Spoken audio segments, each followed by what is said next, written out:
Et donc voilà, donc on était toujours donc on est dans cette histoire-là qui est vraiment, je ne sais pas quoi dire, hein. Ça veut dire donc du Naasé Adam, on peut lire le Passouk. On avait vu la semaine dernière Rachi qui parlait des anges et compagnie, de la famille des anges et qu'Hachem prenait conseil dans les anges et compagnie. On a vu regarder après le Rambam dans le Guide des Égarés qui pensait que les anges c'était des concepts agents. Et bon, bref, maintenant, mais voilà, donc on revient maintenant. Normalement, le plan c'est de faire Nachmanide. Donc, dans le Passouk, je me suis un peu voilà, décalé. Voilà, donc le passouk qu'on étudie, c'est le 26. Je sais pas si c'est assez grand ou je zoome ou ça va. Non, ça va, c'est Voilà. bon. Alors, donc il y a marqué, ouais, Vayoma Elohim naase Adam Betsalmenu. Donc Elohim, il a dit, faisons un homme à notre image, qui nous ressemble, à notre ressemblance. Mais Yodgou Bidgatayam, et donc qu'ils prennent le pouvoir sur les poissons de la mer. Ou Be'of Hashama, il est sur les oiseaux du ciel. Ou Vabehema, et sur les animaux. Ou Froa la Haaretz, et sur toute la terre. Ou Froa la Remes Aromes à la Haaretz, et sur tous les reptiles qui rampent sur la terre. Donc voilà, donc ça c'est le passouk. Évidemment, la difficulté, c'est de savoir qu'est-ce que ça veut dire faisons un homme au pluriel et à notre image, etc. Donc tout ça, c'est difficile. Donc on va voir qu'est-ce que Nachmanide dit sur ça. Donc ok. Si vous voulez, on voulait relire Rachi ou bon, on laisse tomber, on avance, comme vous voulez. On peut relire. Euh, Bon. Alors, on relire Rachi. C'est pas grave, ça va faire de mal. mais Ouais. pourquoi on regarde pas Nachmanide? Non, comme vous voulez, parce que Rachi, on a fait la semaine dernière, mais si vous voulez le relire, on ne reste pas la peine de le relire. On a fait Nachmanide. On fait Nachmanide. Désolé, je vais plus de... Donc, Vayomer Elohim naase Adam. Donc, Elohim, il a dit faisons un homme. Donc, d'abord, il dit Nitiachet basiat Adam ma'amar. Donc, il dit qu'en tous les cas, l'homme, déjà, pour la création de l'homme, il y a une parole spécifique d'Hachem. C'est-à-dire qu'on est, en fait, tout ça, ça se passe vendredi. Et il y avait, en fait, donc Hachem, il avait créé avant ça, le même jour, les animaux. Ça veut dire, puisque jeudi, il avait créé les oiseaux et les poissons. Et vendredi, en fait, il crée, en fait, ça veut dire les animaux, quoi, les animaux avec. Ouais, et donc, en fait, les animaux et aussi certains reptiles, comme on avait vu. Et l'idée, en fait, donc déjà, l'idée, c'est que même si, en fait, les animaux et les hommes, ils ont été créés le vendredi, l'homme, il est créé dans une parole spécifique, créatrice, différente de celle des animaux. C'est ce qu'il remarque Nachmanide. C'est pas qu'Hachem, il a dit, créons les hommes et les animaux, alors qu'il aurait pu faire une seule parole. Alors, même si c'est le même jour, c'est deux paroles différentes. Donc, Vayoma Elohim Nase Adam, Nitiachet Basiat Adam Ma'amar. Donc, Hachem, il a spécifié pour la création de l'homme une parole spécifique. Mavur Godel Ma'alato, à cause de la grandeur de son niveau. Kien Tivro, Ketiva Chaya Behema, puisque sa nature n'est pas la même que celle des animaux. Donc, Chaya, c'est les animaux sauvages et Behema, c'est les animaux domestiques. Asher Bara Bema'amar HaKodem, qu'il avait créé dans la parole précédente. Ok. Donc maintenant, ok, bon, ok. Je sais pas, je commente pas sur ça, je n'ai rien à dire sur ça. Et il dit, maintenant, il veut expliquer le mot de naasé, ça veut dire faisons. Donc il dit, va pshat anachon de milat naasé, qui veut dire faisons. Omipne shekva oreta la date, donc c'est-à-dire, puisqu'il a déjà dit ailleurs, donc oreta la date, qui a Elohim bara, donc le monde, Elohim il avait créé, yesh me'ayin, bayam arishon levado, donc donc on avait déjà lu un petit peu ça, ça veut dire Hachem il a créé le premier jour tout, on va dire la seule création ex nihilo, c'est-à-dire de quelque chose du néant qui vient à partir du néant, c'était que le Bereshit, le premier jour. Et ensuite, simplement de toutes les choses qu'il avait créées, toutes les bases qu'il avait créées, un Ibrahim qui avait été créé donc ex nihilo, Yatsar Ve'asar, il a formé, on va dire, et on dit Yesh Meyesh, il a fait à partir d'une chose existante, Ve'asar et il a fait.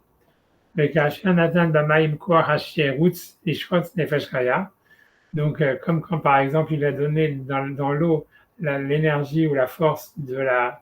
Donc, Shirut, ça avait dit de faire une sorte de mouvement créateur de vie, quelque chose comme ça. Ishkot Nefesh Chaya, donc de faire un mouvement créateur de vie qui allait créer l'âme l'âme des vivants. Aya Mamar Baem, Ishketsu Amaim, c'est pour ça qu'il leur dit donc que les eaux fassent pulluler ou fassent bouger, ou je ne sais pas comment traduire ça, mais fassent pulluler. Aya Mamar Babema, et donc ce qui veut dire par là, c'est qu'il y a un élément premier que c'est l'eau, et de l'eau sortent les poissons et les oiseaux. Et par contre, quand il crée les animaux, donc le jour du vendredi, il y a marqué Totse Haaretz, que la terre fasse sortir. Donc là encore, il y a un élément premier qui est la terre. Et de la terre, en fait, Hachem, il crée les animaux. Amar, donc ça, ce qu'il veut dire. Donc là, il voulait dire, c'était ça son idée. Donc à chaque fois, c'est comme si Hachem, il est en fait, voilà, donc il ordonne ou il crée à partir d'une chose déjà existante, que ce soit pour les poissons et les oiseaux à partir de l'eau, que ce soit pour l'homme, c'est à partir, les animaux à partir de la terre. Mais il dit donc maintenant, Ba'adam, Amar Ba'adam Naase, ça veut dire faisons.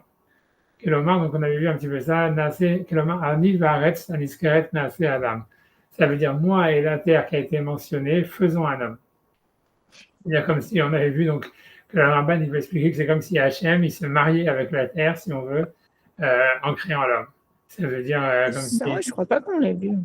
Voilà, je dis En pas fait, ça. En tout cas, tu vois, c'est-à-dire que Naasé, c'est comme si Hachem il se met au même niveau que la terre. Ça veut dire, dans tout, jusqu'à maintenant, il est dans une vision d'aplomb, quoi, dans une vision au-dessus, et il ordonne, et il fait ci, il fait ça. Et là, en fait, il n'y a pas d'impératif, c'est un nous. voilà. Okay. Donc on a vraiment l'impression, voilà, comme si voilà, il se mariait avec la terre, comme si voilà, il allait, voilà, c'est comme s'il y avait un mariage, grosso modo, et qu'il dit faisons un homme, quoi. C'est comme s'il disait voilà, faisons des enfants, un truc comme ça. C'est ce qu'on a l'impression qu'il veut dire. Et donc, ouais. Bref, donc j'avance. Ok. Nisgan Nase Adam chez Totsi Haaretz, Kelomar Ani Vaaretz, Amar Badanasi, Kelomar Ani Vaaretz, moi et la terre. Un iskeret qu'on avait déjà mentionné avant, Naase Adam, on va faire un homme. C'est comme si dans la création de l'homme, on va dire Hachem il se rapprochait de la terre et il arrivait en fait ça veut dire voilà, à s'associer avec le monde. Et ça c'est un concept hyper kabbalistique, hyper reconnu quoi, que le travail de l'homme c'est de faire descendre la Shekhinah dans la matière ou de faire remonter, comme on a déjà vu plusieurs fois, la Shekhinah. Ça veut dire vers Hachem, etc. Mais donc, c'est une unification, en fait. Ça veut dire que l'homme, il permet d'unifier Hachem avec le monde. Et donc, Naasé, ça veut dire que c'est une étape où Hachem, il peut vraiment s'associer avec la matière grâce à l'homme. Donc, il dit, tu achètes aussi à Aretz ou famille Sodéa, ça veut dire que la terre, elle va sortir un corps à partir de sa base, de sa racine, de son essence. Kasha Astabibema Bachaya, comme elle a fait avec les animaux, domestiques et sauvages, qui dit, comme le verset dit, Vayetzer Hashem Elohim et Adam Afar Mina Adama. Donc ça veut dire Hashem, donc ce qui veut dire par là, c'est que ici le Vayitzer, donc Yitzer, on avait vu, je pense que le Yitzer, c'est quoi encore une fois, c'est Yesh Miyesh. Il faut que je remonte en haut 2 secondes pour ne pas faire de bêtises, pas dire de bêtises encore une fois. Oui, Yetzer, c'est Yesh Miyesh. Yesh Miyesh. Yitzer, c'est créer, donner une forme de quelque chose qui existe déjà. Donc il veut dire Vayitzer Hashem Elohim et Adam Afarmina Adama, donc ça c'est dans le passage d'après, il y a marqué, je pense, Hachem, il a donc formé Hachem Elohim, l'homme de la poussière de la terre, et ensuite il y a marqué, donc ça serait comme si la participation de la terre, qui est première, ça veut dire, et ensuite il y a marqué Vaïten ou Idbar Harouach Mepi Elion, parce que donc ensuite, donc il y a une action directe d'Hachem qui est plus en fait par l'intermédiaire d'un des quatre d'un des éléments de la création, puisque le verset continue, Vaïten Hu, lui il a donné à Ruach le souffle de vie, et puis Elion de la bouche suprême, qui est Vaïpach Ba'apav Nishmat Raïm, et il a insufflé Apav, ça voudrait dire dans ses nez, dans ses narines, une âme de vie. Ok, donc c'est ça ce qui voudrait dire que le Naasé, donc c'est une association entre l'homme et la terre, entre Hachem et la terre dans la création de l'homme, comme si Hachem il pouvait s'unifier au monde grâce à la création de l'homme. Ok, maintenant, tu vois, ça veut dire encore une fois, arrêtez. Ok. Maintenant, doucement, j'essaie de vérifier dans le passouk, parce que ce qu'il a cité, parce que si tu veux, dans le passouk, il y a marqué Vaïvra Elohim et Adam Betsalmo. Voilà, donc, c'est marqué, en fait, ça veut dire que dans le passage chez nous d'après, parce que ce que en fait, Anachmanide il a ramené comme source, c'est les sources de la deuxième version de la création de l'homme. Et dans le chapitre d'après, puisqu'on a vu la création de l'homme, elle est marquée 2 fois avec 2 versions différentes.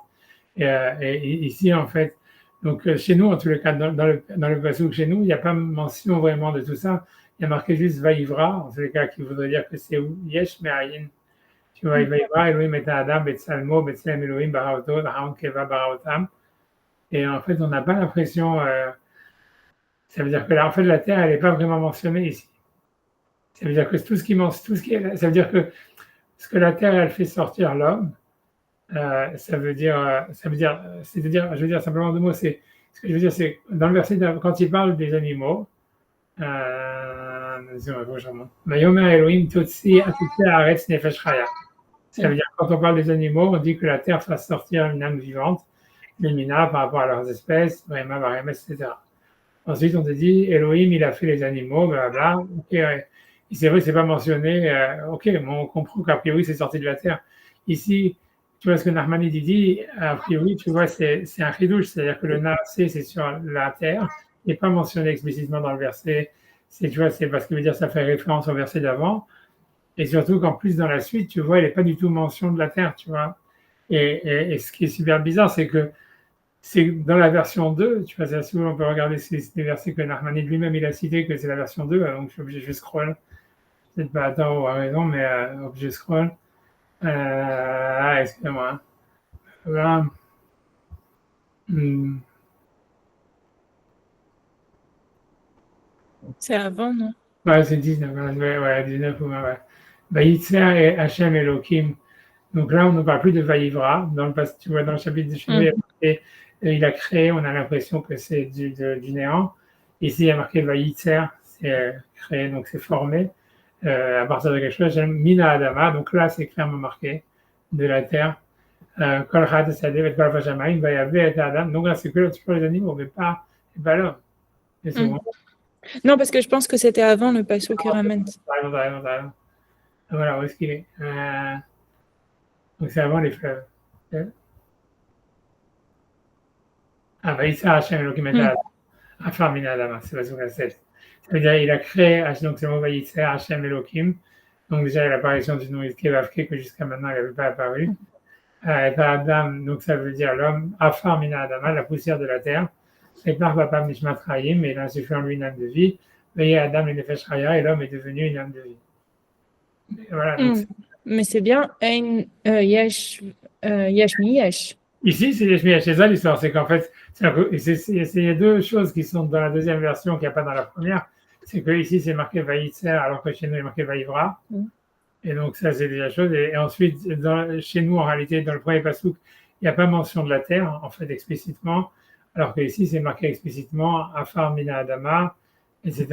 Donc, je ne sais pas, c'est-à-dire pour moi, je comprends très bien ce que Nachmanide veut dire, mais que, en fait, c'est basé sur la version 2 de la création de l'homme. Mais ce qui me dérange, c'est pourquoi est-ce qu'en fait, ce verset-là, il ne serait pas, en fait, dans là où est-ce qu'on en est, tu vois, ça c'est ce qui a marqué, ok, dans la deuxième version. Donc voilà, c'est Yetzira à partir de la terre, etc. Et ensuite, alors que la première version, elle ne parle pas explicitement, tu vois, on a l'impression que Nachmanide, lui, il veut voilà, il veut mettre cette version, ce passage-là, il veut l'introduire ici dans le Naasé en faisant comme si c'était une allusion à la terre, alors que c'est pas explicite. C'est quand même un stretch, tu vois, c'est quand même lointain de dire que ça remonte au verset d'avant qui avait dit qui parle à la terre, etc. Bon, c'est toujours mieux que dire qu'il parle aux anges qu'on n'en a jamais parlé avant, quoi. Moi, je trouve que c'est moins un stretch que les anges. Ouais, je suis d'accord, ouais. Parce que, comme avant, c'était venu et de l'eau et de la terre, et qu'il y a vraiment besoin de... Par contre, comment il va faire pour le Tsalmenu à l'image de la terre? Ah, il va dire on est fait de poussière de terre, un truc comme ça. Je sais pas, on va voir, c'est vrai que tu as raison, c'est ça, c'est vrai que tu as raison sur le Tsalmenu, on va voir ce qu'il veut dire.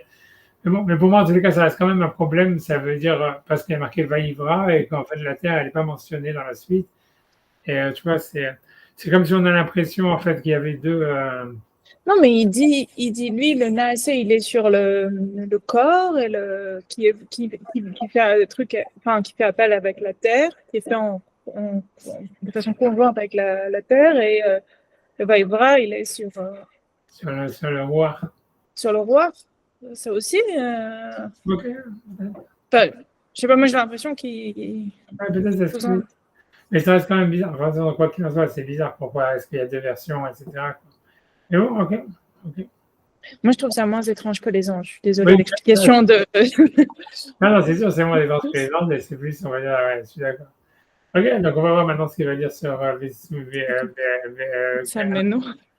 ok, donc il dit, ok, נעשה כלומר ניבאס גדול, די ויצא השם אלוקים את האדם מהאדמה, ויתן הוא ידבח הרוח מפי עליון, אוקיי, וכאילו די ויפעם מן השמיים, ויאמר בצלמנו בקדמותנו, כי ידמה לשניהם.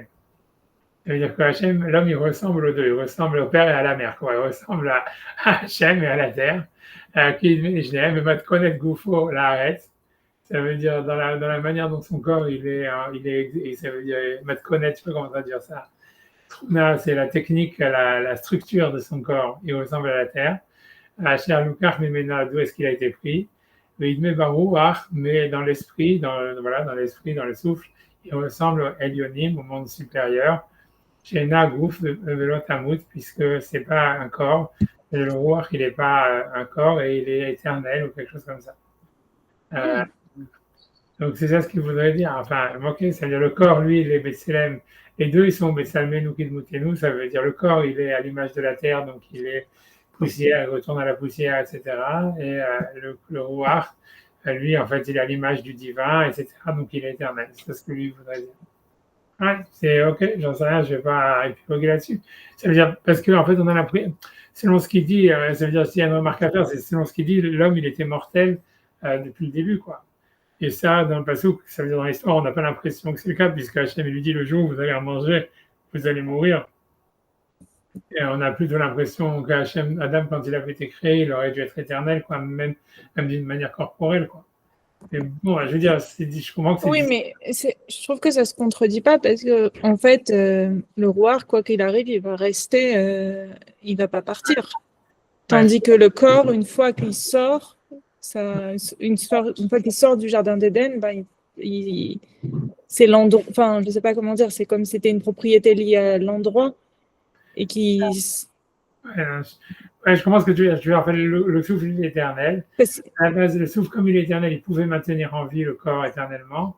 Mais on va dire, voilà, une fois que c'est-à-dire en mangeant l'arbre de la connaissance du bien et du mal, il y aura une sorte de séparation nécessaire qui va arriver. Ça veut dire, naturellement, ça veut dire, normalement, ça veut dire, voilà, ça aurait été comme, voilà, ça veut dire, c'est comme tu dis, ça voudrait dire, normalement, c'est possible que l'homme, il a été créé immortel malgré qu'il avait un corps qui avait tendance on va dire, je sais pas, je sais pas le mot en anglais, à français, à s'affaiblir ou à se détruire, etc. Parce qu'en fait, si tu veux, la neshama ou le souffle, il pouvait en fait maintenir le corps en vie, quoi qu'il arrive, quoi. Ça veut dire, il suffirait en fait d'avoir un élément éternel en soi pour être éternel complètement, quoi. C'est ce que ça veut dire.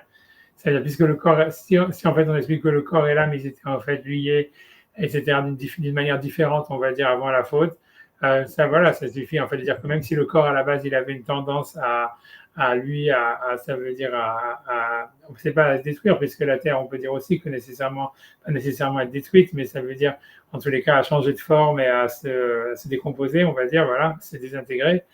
En fait, il suffisait, l'âme, si l'âme, elle n'a pas de tendance à se désintégrer, donc en fait, elle pouvait garder le corps dans une manière intégrée, quoi. Un truc comme ça, tu vois, je pense, tu vois, c'est pour ça que je comprends. Il suffit d'avoir un élément qui est éternel pour qu'en fait, la chose qui lui est associée, elle devienne éternelle aussi, quoi, si tu veux, parce qu'elle a cette propriété, quoi. C'est ça ce que je comprends, quoi. Un truc comme ça. Et qu'une fois que l'homme il a mangé l'homme de la connaissance, donc il a perdu, c'est la connexion entre les deux. L'âme elle reste éternelle et le corps il est déconnecté quelque peu de l'âme, quoi. On n'est plus dans la même connexion avec l'âme. Et donc automatiquement le corps, l'âme elle peut plus maintenir éternellement le corps en vie, quoi. C'est ça ce que ça veut dire. Donc c'est ça ce qui fait qu'il y a une limite, quoi. Un truc comme ça, tu vois, ça serait l'idée. Tu vois, bref, c'est une parenthèse, mais ouais, ok. Ok, il a un souffle en lui, une âme de vie. ואמר, אוקיי, בצלמנו כמותנו, מידמה לשניהם, כי מתנה את גופו על הארץ, אשר לקח ממנו, pardon, וידמה ברוח העליונים, שאינה גוף ולא תמות, mais donc ça veut dire la Neshama, elle est éternelle, etc. Et donc elle est à l'image de la spiritualité ou du monde supérieur, etc. V'amar bakatou vasheni, betselem Elohim bara oto, et on a dit dans le deuxième passouk, donc là il revient, donc j'imagine qu'il parle du passouk dans le chapitre bête. J'imagine, tu vois, je pense, tu vois, avec Selem Elohim Bara Oto, je ne me rappelle plus si c'est marqué ici.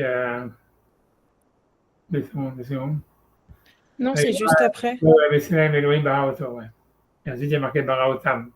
Mm. Donc, c'est encore une autre histoire. Et bon, donc on va voir après ce que tu vois. Parce qu'au début, il y a marqué il a créé à lui, après, il y a marqué il a créé à eux. Parce qu'ils étaient Zahra et Keva, donc ils étaient deux, tu vois. Mm. Donc attends, 2 secondes, j'essaie de voir. Donc, on va voir s'il rentre déjà là-dedans, on va voir ce qu'il veut dire. Betselem Elohim Bara Oto, les saper Atpele, Asher Nifla Bo, Mishar Anivraim. Donc c'est pour ça qu'on a mentionné. Lui, ce qu'il veut dire, c'est pourquoi est-ce qu'on nous parle du Tselem Elohim et pas du Tselem Haaretz. C'est là sa question en fait. Donc il veut dire parce qu'en fait qu'un corps, il soit suivant la structure de la Terre, c'était pas quelque chose d'extraordinaire par rapport au fait que en fait l'homme il soit créé au Tselem Elohim. Donc ça serait comme si dans la première version, la Torah elle met l'emphase sur la chose la plus extraordinaire, qui est en fait le fait qu'il soit à l'image de Dieu. Ça veut dire qu'il est quelque chose de lui, en fait, une sorte d'éternité à l'intérieur de lui-même ou de spiritualité éternelle à l'intérieur de lui. Ok, donc c'est ce qu'il veut dire, mais ok, mais il n'a pas expliqué le auto-otam, c'est pas son sujet, quoi.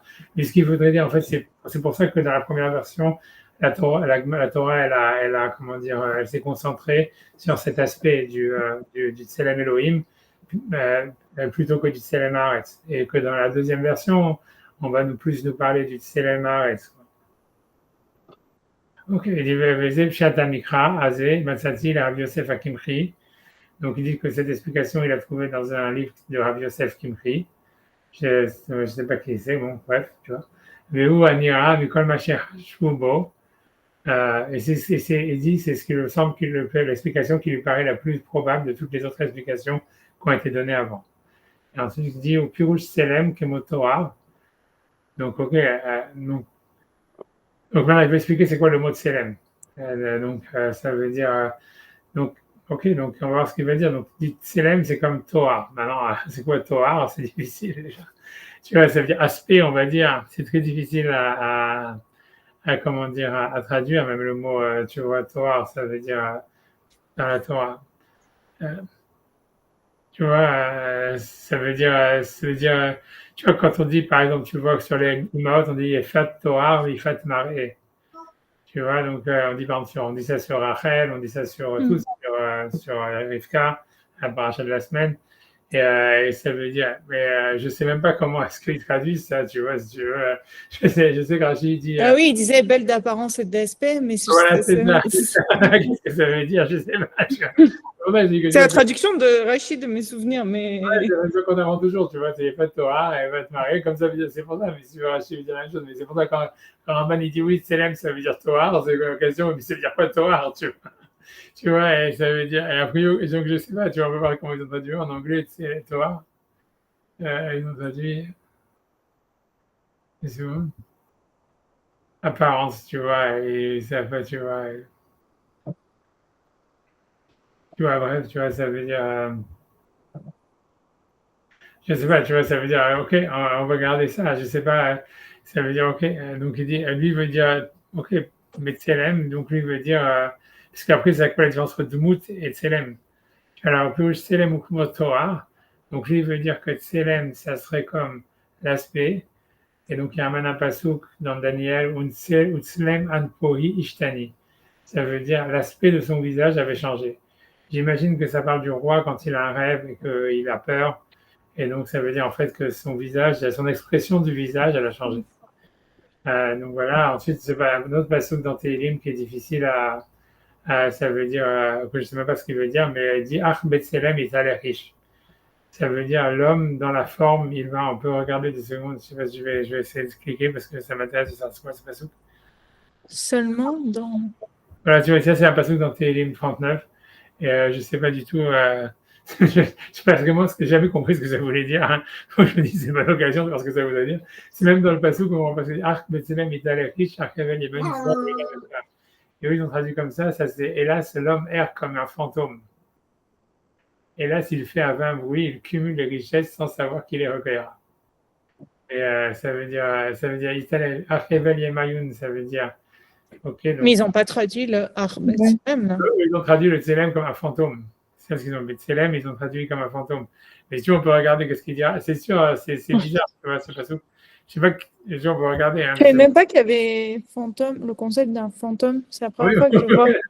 Bah ça, tout ça, c'est la traduction en français qui n'en sait rien. Je veux dire, ça vaut ce que ça vaut. Hein, ça Non, non, mais c'est juste une question. Il y a un concept de fantôme? J'étais pas au courant. je sais pas ce que dire. Il n'y a pas des fantômes, il y a les Shedim, tu vois, ça veut dire, c'est ce qui pourrait s'apparenter le plus à des fantômes. Tu Oui, vois. mais il n'y a pas de fantôme. Oui, oui, je sais pas, je pense que je sais rien, ok, peu importe, je suis d'accord, c'est une traduction, si tu veux, on peut chercher la traduction, une autre traduction, si tu veux. Tu commences à c'est des traductions, c'est la moins pire, je te dis, le pire, la traduction du rabbinat en français, il y a 2 traductions. Et ça, c'est la traduction de. Attends, comment on fait pour arriver à la traduction? Je sais pas ce que j'ai. Attends 2 secondes. La translation. Si tu veux, mais toutes les traductions, elles valent ce qu'elles valent, mais ça veut dire. Tu vois, ça veut dire. En français, tu vois, ça veut dire ça, c'est la traduction de Samuel Cain de 1831, tu vois, qui est meilleure en général que celle du rabbinat de 1899. Tu vois, où ils disent ici, oui, les mortels s'avancent comme une ombre. Tu vois, dans tous les cas, ça veut dire encore une fois que le CLM, c'est une ombre, tu vois, mais c'est bizarre, tu vois, ça veut dire. Tu vois, tu vois, je sais pas, tu vas voir ce que Rachid dit, une seconde, 2 secondes. Je sais pas, je sais, voilà, comment dire.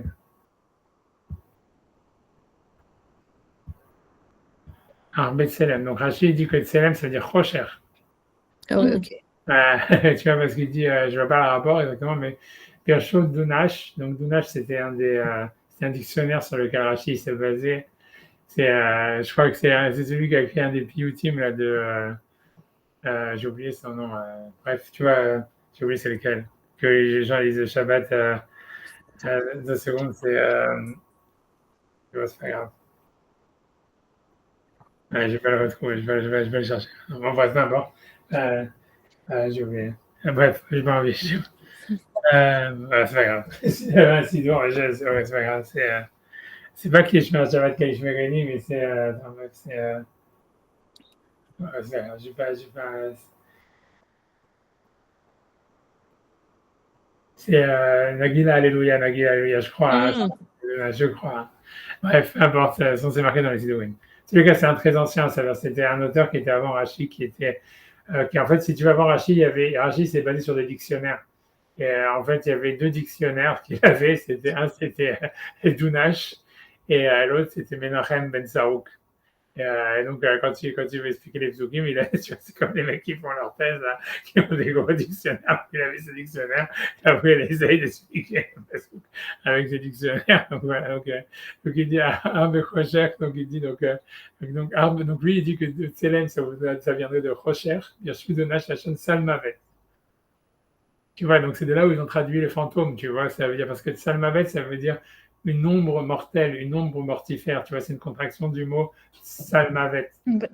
Ah oui, Tselem et Mavet. Voilà, Tsel et Mavet, voilà, Tselem et Mavet. Ça veut dire que le mot, tu vois, ça, on a le passage, tu vois, comme qui est l'air de Getsal Mavet, lo Irara, qui a m'a dit, ça veut dire, même si je vais eux, ils traduisent en anglais toujours la vallée de la mort, mais ça veut dire, en fait, c'est Tsel Mavet, en fait, voilà, c'est une contraction du mot de Tselem et Mavet, a priori, selon Dunash. Et donc, ça voudrait dire, d'où l'idée de fantôme, ou j'en sais rien, dans la tradition du rabbinat, où ici, tu vois, Rachid veut dire plutôt obscurité. Mais en tout cas, voilà, donc si ça Bethselem Elohim, c'est pas tellement extraordinaire. Mais donc, voilà, c'est pour ça qu'il m'a dit une explication. C'est pour ça, il dit Arch Bethselem Bechocher Pirchot Dunash Ajon Salmavet. Donc, ça serait, voilà, donc Tselem Mavet, un truc comme ça, et que ça voudrait dire, voilà, donc l'obscurité de la mort. Au Menachem Pirchot Tselem Mamash. Mais maintenant, il y aurait le mot. Rachid sait que Tselem, ça ne veut pas dire ça, parce que chez nous, j'imagine, dans la Torah, on voit que Tselem, c'est sûrement pas l'obscurité de la mort. Et donc, le mot qui Bethselem Elohim Basa et Adam. Rachid, tu vois, il va dire, ok, ça serait Tselem. Mais il n'explique pas c'est quoi le mot Tselem. Donc, il veut dire image, tu vois. Velo et Taknu, des Varab. Mais il dit, on ne peut pas expliquer le pasouk chez nous, puisque c'est dans les Télim, quand David Amelach dit ça, il veut dire, en fait, il parle de la vanité de la vie, etc. Et si jamais c'était pour dire qu'on est à l'image de Dieu, si tu veux, ça ne rentre pas dans le texte, tu vois, c'est-à-dire, puisque c'est en train de dire, il est en train de parler, tu vois, ça veut dire, avant ça, il dit, Nete Farod Natatayama, et ça veut dire, il lui dit qu'il a donné sa vie très courte, j'en sais rien, tu vois, Vechaldi Kainekdecha, et ça veut dire, voilà, ma carrière, je sais pas comment ils sont arrivés à Chaldi, carrière. Bon, bref, ça veut dire, Kol Evel Kol Adam, c'est-à-dire que toute la vie, elle est révèle, Nitzav Sela, tu vois, ça veut dire voilà, ça veut dire même s'il est stable, sa vie, elle a pas grande valeur. Et après, il dit, Ach Betselem Italerish, Ach Evel Yemayun, Itzbor Veloedam Yosam. Ça veut dire, l'homme, il va dans le, donc Bethléem. Donc si on dit que c'est l'obscurité fantasmagorique, tu vois, j'en sais rien. Donc, ok, ça fait sens, mais si on dit que c'est le Bethléem Elohim, comme il veut dire un Nachmanide, etc., qu'on ne voit pas, qu'est-ce que ça voudrait dire? Peut-être que ça voudrait dire, oui, Non, on mais a... le fantôme, ils l'ont tiré quand même, parce que Tsalmavet, c'est ombre et mort, mais Tselem, il dit juste Rocher, quoi. Ok, Le d'accord. fantôme, il se sent pas. Ok, ouais, ils disent, tu vois, ça veut dire, voilà, comme tu dis, ouais, c'est sûr que c'est encore aller plus loin, mais bon, mais peu importe. En tous les cas, ce que je veux dire que par rapport à ça, en tous les cas, c'est très difficile de comprendre, tu vois. Parce que pour revenir à Nachmanide, ça veut dire qu'il cite ce passage comme exemple. Alors pourquoi ils citent ce passage normalement? Pourquoi ils s'embêtent avec un passage bizarre comme ça? C'est ça, c'est très dangereux. Je referme parce que sinon ça fait trop de colonnes, je crois. Attention, je vais fermer quand même ça. Donc ça veut dire, parce que lui, il veut expliquer c'est quoi le mot Tselem. Et il dit Tselem, c'est Torah. Tu vois, que c'est vraiment comme à dire, je sais rien, tu vois, c'est expliquer un mot bizarre avec un autre mot bizarre. Et, et dire ensuite, tu vois, et il ramène des exemples pour expliquer, ça veut dire qu'il normalement que ce serait fait pour illustrer son idée. Et donc, le premier de Tselem Anpoish Tanis, je dis, on peut le regarder, ça c'est dans Daniel. Je suis presque sûr que c'est des abat de Nabucodonosor, mais on peut regarder. Hein. Tu vois, ça veut dire. Voilà, ok, maintenant, voilà, ça veut dire. Maintenant, qu'est-ce qu'il a. Voilà, c'est quand il veut jeter, c'est quand on refuse. Donc voilà, ici, c'est quand il refuse. Hanania, Michael, Azaria, ils refusent de se prosterner à lui. Donc il s'énerve. Et donc il veut les jeter dans la fournaise. Et donc à ce moment-là, il est marqué donc Badaïn, ça veut dire à ce moment-là, c'est en araméen, c'est de l'hébreu, c'est de Daniel, c'est compliqué. Nebuchadnezzar, c'est Nabucodonosor. Itzmeli Chemar, donc il s'est rempli de colère. Utsleman Poi, Ishtani. Et ça veut dire l'expression de son visage a changé. Al Shadrach, Meshach, Abednego. Parce que Shadrach, Meshach et Abednego, c'est les noms goy de Hanania, Michel, Azaria. Ça veut dire, parce que c'est ce qu'ils étaient dans la cour du roi. Eux, ils avaient été éduqués en goy, etc. Parce que voilà, ils avaient été capturés de la maison, tu vois, d'Israël. C'est des Juifs qui avaient été capturés. C'est un Nabucodonosor. Il avait l'histoire de Daniel, c'est qu'il avait, quand ils ont exilé, c'est-à-dire quand il a détruit le Beth Amikdash, il avait pris en fait des enfants juifs pour les éduquer à la culture, ça veut dire dans sa culture à lui, quoi, dans la culture mésopotamienne, et pour qu'ils deviennent ensuite, quand ils grandissent, des conseillers pour lui. Et donc, c'était donc, voilà, les plus intelligents, quoi. Les plus intelligents, c'est Daniel et Hanania, Michel, Azaria. Et en fait, les trois, en fait, les quatre, on ne sait pas exactement pourquoi, alors qu'ils n'ont aucune culture juive, rien, ils ne savent pas du tout qu'ils sont juifs, ni rien, parce qu'ils ont été pris depuis l'âge de 4-5 ans. En fait, tu vois, ils commencent, surtout Daniel, etc., ils commencent à avoir des rêves et tout ça, comme quoi ils sont juifs et comme quoi, voilà, ils doivent manger cachère et compagnie. Et donc, en fait, dans le palais, petit à petit, en grandissant, plus ou moins, ils commencent à faire le boost, quoi, dans l'histoire, sans même savoir pourquoi ils sont comme ça, tu vois. Et donc, c'est tout le chemin, tu vois, de la révélation de. Donc, voilà, à un moment, Daniel est juste dans une fosse au lion parce que lui aussi, il refuse de se prosterner aux idoles. Et après ça, Hanania et Michel Azaria, ils sont mis dans une fournaise et ils sont miraculeusement sauvés, etc. à chaque fois. C'est toutes leurs histoires, quoi. Et ensuite, ils deviennent, finalement, Nabucodonosor, il a des rêves, et eux, ils vont interpréter à chaque fois les rêves de Nabucodonosor. Mais voilà, ça, c'est l'histoire de Daniel. Enfin, c'est une histoire intéressante. Après, il y a plein de. C'est dans Daniel où il y a tous les rêves qui parlent de la prophétie, quoi, du Mashiach, quoi. Et, tout le temps, etc. Mais bon, mais en tout cas, ici, on veut dire, pour revenir, le Tseleman Poi, on comprend, ça veut dire le Tselem. C'est apparence ou expression. C'est l'expression du visage, quoi. C'est sûr que ça ne veut pas dire qu'il a changé de visage, mais ça veut dire, voilà, c'est l'expression du visage qui a changé. Tu vois, ça veut dire, puisque lui, en fait, il aimait ses enfants, tu vois, il voulait et donc quand il refuse de se prosterner et qu'il doit les tuer, tu vois, ça l'énerve, quoi. Ici, tu vois, il est énervé, quoi. Voilà, mais c'est tout. Donc voilà, donc ça, c'est, ok. On comprend le premier exemple, on va dire, au moins, il explique qu'est-ce que ça voudrait dire le mot de Selem. Que ça voudrait dire expression du visage, quelque chose comme ça, tu vois. Et expression, tu vois, mais le deuxième, voilà, tu vois, et là, ensuite, il ramène carrément le mot Ok, on va regarder après l'autre passage dans Télim qui ramène, hein, mais ça veut dire, donc ça c'est le premier, on va dire ça va, et ça voudrait dire Tselem, ça voudrait dire qu'on a la même expression qu'Hachem. Mais c'est bizarre ça, déjà. Enfin, je sais pas, c'est pas très clair. D'accord, moi aussi je suis d'accord qu'on a la même expression du visage qu'Hachem, c'est vraiment bizarre. Mm. Tu vois, et ensuite, Mais je suis pas sûre que dans le passage, ça puisse se traduire comme expression ou apparence, parce que en fait, ça se dit ça que les gens ils changent de tête, même en français. Quelqu'un qui apprend une très mauvaise nouvelle, ça se dit dans toutes les langues en fait, cette histoire de changer, changer de figure quoi. Donc, mais de toute façon le Salmenu dans ce sens-là, il est un peu compliqué. non, c'est ça. Non, Mais alors l'autre truc lié à pourquoi il ramène celui de l'ombre? j'en sais rien, tu vois. Parce que pour lui, il pense que c'est pas bon, lui, il veut dire, lui, on a l'impression qu'il veut dire que même si, c'est si on veut suivre Nachmanide et ses explications. Pour savoir ce qu'il veut dire, il faut qu'on regarde dans Tehillim qu'est-ce que lui, il a dit que ça voulait dire Arbetsel. Il n'y a pas de Nachmanide sur Tehillim, il y a pas. Ok. Mais tu vois, pour mon avis, non, mais tu vois, à mon avis, c'est ce qu'il a ramené comme dans le deuxième dictionnaire quand il dit, tu vois, parce que Rachid, il avait ramené, il avait ramené Menachem Ben Sarouk. Et lui, il avait dit, ouais, c'est comme Betselem Elohim. Et a priori, si on prend ça, ça voudrait dire juste, en fait, que l'homme, même si sa vie, moi, ce que je comprends, ça veut dire, même si la vie de l'homme, en fait, elle est éphémère et elle est, on va dire, elle est révèle, elle est vanité, mais c'est parce que le har, ça veut dire cependant, tu vois. Donc, cependant, il est à l'image d'Hachem, tu vois, ça veut dire ça, tu vois, ça veut dire, même si sa vie, elle est vanité, même si elle est éphémère, même si, etc., tu vois, ça veut dire, voilà, elle est courte, j'en sais rien. Malgré tout, incroyable, ça serait, tu vois, comme une expression de dire, ah, mais voilà, mais malgré tout, l'homme, il est à l'image d'Hachem, tu vois, il est dans le Tselem, il a une forme, tu vois, il a une forme, on va dire, suprême, malgré tout. Ce serait ça l'idée, à mon avis, selon Nachmanides. Ça serait comme une sorte de. Parce que dans les psaumes, tu retrouves toujours ça, que souvent, tu vois, David, il est bipolaire dans sa manière d'écrire, tu vois, ça veut dire, il part d'un extrême à l'autre, souvent, toujours, tu vois, ça veut dire, grosso modo. Et donc, ça veut dire, c'est pas étonnant qu'ils disent, ah, notre vie, elle vaut rien, etc. Ah, mais on est à l'image de Dieu, tu vois.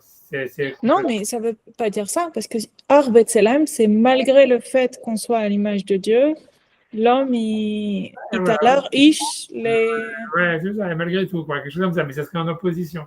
Mais bon, quand même, ça n'expliquera rien, tu vois, je veux dire, honnêtement, c'est quand même, ça veut dire cet exemple. Le premier exemple de Narmani, si tu veux, il est éclairant, s'il veut expliquer ce qu'est le mot de Sélem, même si c'est bizarre de vouloir expliquer qu'on a le même visage ou la même expression que Dieu ou j'en sais rien. Au moins, ça illustre son propos. Là, tu vois, c'est vraiment encore donner un passouk bizarre avec un autre passouk bizarre, tu vois, c'est-à-dire, il te dit, ah voilà, c'est quoi Betselem Elohim? Bah oui, c'est comme il y a marqué dans l'épisode 39, ce verset hyper étrange, ah Betselem Italerish, que l'homme, il va dans le Tselem. Le rabbinat, ils ont traduit fantôme, et les autres, ils ont traduit Rachid, dit obscurité. Tu vas dire, qu'est-ce que t'as, c'est quoi cette preuve exactement? C'est vraiment bizarre, tu vois. L'exemple, il est bizarre. Après ça, on peut regarder l'autre parce qu'il ramène, tu vois, il dit Birtre, Salman Tifzé. On peut regarder ça, je ne sais pas pourquoi le clic, il ne marque pas, je vais devoir ouvrir une autre fenêtre de secondes, tu vois. Parce que là, mon truc, il est en train de. Je sais pas pourquoi il est en train de. Deux secondes. Mais c'est bon. Parce que j'ai dû.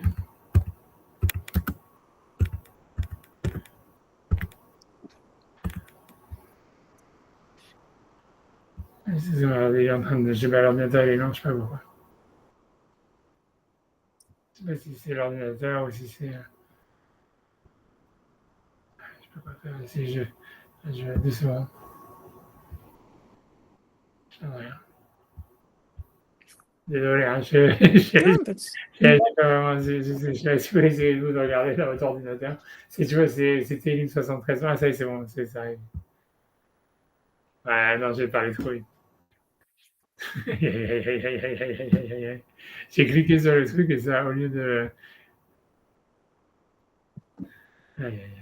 Ouais, j'espère 2 secondes, je pense que je vais y arriver, ça va arriver. J'attends, je bois le café.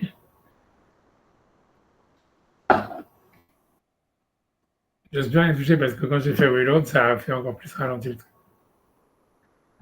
Ouais, j'ai quand même essayé.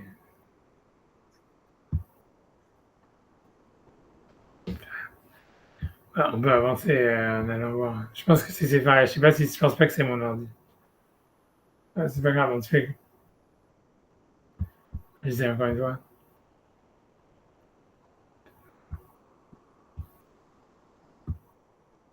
Voilà. Donc là, ça parle en fait, encore une fois, sur. Ça veut dire. Donc ça parle sur la destruction des Réchaïm. Ils ont encore tu vois, un verset sur les psaumes qui parle en fait, on va dire, sur les Réchaïm. Au début du psaume, le roi David, il s'étonne de leur réussite. Et après, il dit oui, mais à un moment, tu vois, ça veut dire Achayou les Shamach Raga. Ça veut dire ils ont été exterminés en un instant. Safou Tamou Min Balahot. Ça veut dire ils ont été détruits dans la terreur. Ou quelque chose comme ça, à part des terreurs. Et après, il dit donc comme si tu vois, comme si voilà, Kahalom Mehakitz. Ça veut dire comme quelqu'un qui se réveille d'un rêve. Adonai Ba'ir Salmav Timze. Tu vois, donc qu'est-ce que c'est, tu vois, donc Salmam, ça serait leur image, leur idole, tu vois, quelque chose comme ça. Et Bahir, ça veut dire en te réveillant, c'est l'histoire. Bahir, c'est en te réveillant. Il y a le son R. Salmam, tu faisais, donc tu détruiras leurs images. Mais ici, a priori, c'est leurs idoles.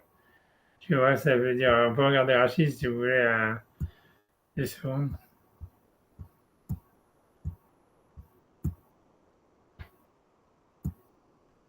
Karalom Maxis, voilà, ça veut dire. Oui, donc lui veut dire que, tu vois, ça veut dire Keshkachalom Akitz, ça veut dire, il explique comme quelqu'un qui rêve et qui se réveille, mais le Rashi il explique Keshena Shen Laket, c'est pas se réveiller, c'est quelqu'un qui se réveille pas, qui dort et qui se réveille pas, qui rêve et qui se réveille pas, chez Shenat Olam, c'est une nuit éternelle, Kachat Alahem, voilà, et c'est ainsi que ça arrivait. Donc lui dit, ça parle de l'armée de Sancheriv qui avait été faire le siège de Jérusalem, qui a été détruite par une épidémie ou par un malach, en tous les cas, d'une manière rapide, miraculeuse et soudaine. C'est-à-dire qu'ils ne sont pas réveillés, quoi. C'est-à-dire qu'ils ont dormi et qu'ils ne sont pas réveillés le matin.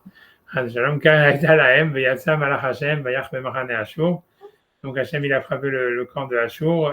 Adonai Bayat Salamtivze, Birushalayim, chez Reu Alea. Donc lui, il veut dire que Ir, ça serait pas réveil, mais la ville. Ah, Bahir, oui, ce qui me semble plus dans la ville, ouais. Salmam Tivze, Sham Tidbazet, Selem des Moutam. Ça veut dire ils ont eu la honte de leur Selem des Moutam. Donc a priori, ça veut dire leur image, tu vois. Encore une fois, c'est très bizarre, tu vois. Benisrefou, Koulam, ils ont tous été brûlés. Ça veut dire ils ont été brûlés, donc ils ont été calcinés, donc ils ont perdu leur forme. C'est ce que ça voudrait dire, quoi. Tivzé, ça veut dire dans la ville, selon Rachid, en tous les cas, Bayer Salmam Tivzé, ça veut dire dans la ville, tu vas détruire leur célèbre, leur forme, et selon Rachid, ici, ça voudrait dire qu'ils vont être brûlés. Ok, mais donc célèbre, ça voudrait dire forme ou quelque chose comme ça, tu vois. Forme, ça serait avec Torah. Aspect, ça marche avec aspect aussi. Voilà, c'est un truc comme ça. Oui, ça marcherait avec Yefat Torah et tous ces machins-là, tu vois, c'est Yefat Maré. Et comme il a dit que Torah, c'est que lui, il a dit que Tselem, c'est comme Torah. Voilà. Ouais. Donc, moi, je reviens sur ce qu'il dit, lui. Donc ça, c'est le Ramban, il dit Torah Marito. Donc, ça veut dire Torah Marito. Donc, on va dire l'aspect de sa forme, j'en sais rien, l'aspect. Et maintenant, il va expliquer maintenant c'est quoi le Dmout, puisque le Tselem et le Dmout, c'est deux choses. Oui, Dimion Batsura Vumaase. Donc ça veut dire ressemblance. Donc il veut dire c'est quelque chose qui ressemble dans la forme et dans les actions. Parce que ceux qui sont proches dans leur sujet, ça veut dire qu'ils sont proches dans un sujet, ça veut dire qu'ils sont proches quelque part, qui se ressemblent. Donc on dit qu'ils se ressemblent. Et Kareou, Domim Zebazé, c'est qu'ils se ressemblent.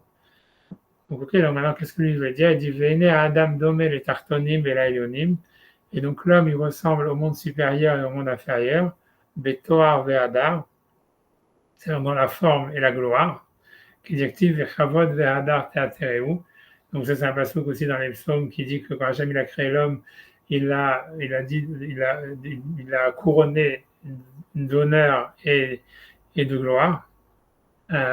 Vehu Megamat Panav Vechorma Uvdaad Vekishon Amaase. Et donc, pour lui, ça veut dire c'est l'aspect du visage. Donc, lui veut dire, ça, il y a plein dans les Midrashim que la gloire d'une personne, c'est son expression du visage. Le mot Megamat Panav, je ne sais pas, tu vois le mot Megama, encore une fois, qu'est-ce que ça veut dire? On va regarder la traduction. Tu sais qu'en hébreu moderne, le mot Megama, il existe, maintenant je m'oublie qu'est-ce que ça veut dire. Mais, Pas non plus. enfin, on va la traduction en anglais après, donc je vais scroll là-dessus. Mais bon, je vais scroll, on va regarder Megamat Panav.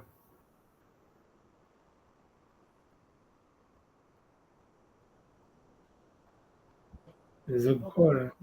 Non, mais Megama, c'est le call, ouais, le goal. C'est vrai, c'est le but.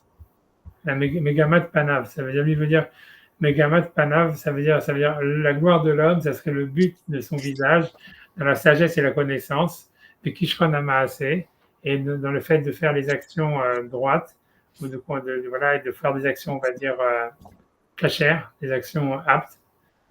Et donc ça serait le CLM. Ça veut dire, c'est sa manière de réfléchir. Je ne sais pas ce que ça veut dire. Alors, je fais que traduire les mots, c'est très obscur. Hein. Au Vidmout Mamash. Et par contre, là où est-ce qu'on a la ressemblance, c'est au niveau du corps.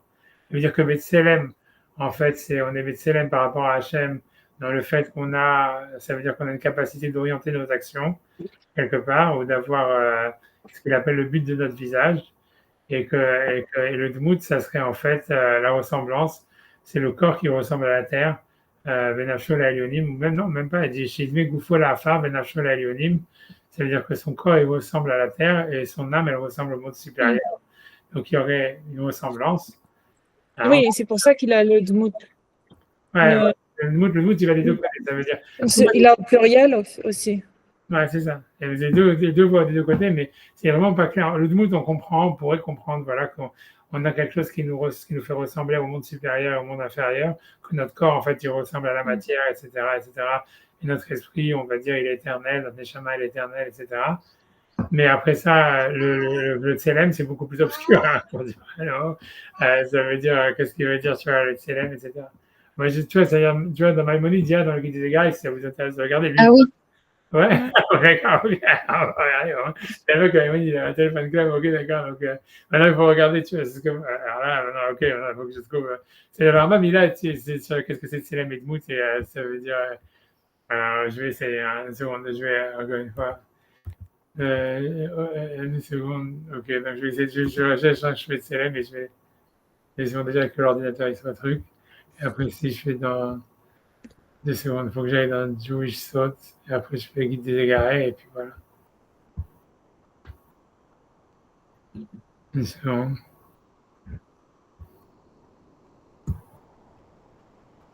2 secondes. Ouais, c'est tout au début. C'est tout au début des égarés. C'est vraiment un des premiers. Ah, merde, j'avais oublié que là-dedans, c'est vrai, ils ont une version tronquée. Donc c'est le début. Attends, je vais le prendre encore sur les groupes. Désolé. Hein. Et 2 secondes parce que 2 secondes. Je vais pas prendre la version wokisée. Hein. Mais c'est vrai. 2 secondes. 2 secondes. 2 secondes. C'est le début, de toute façon, c'est facile à trouver. C'est tout le début du guide des égarés, ça commence avec ça. Ça commence avec. C'est le début du guide des égarés, c'est quelle est la différence entre Tselem et Dmout. Et c'est quoi le mot Tselem et c'est quoi le mot Dmout. Ah, maintenant, il faut que je trouve, tu vois. C'est bon. Une seconde.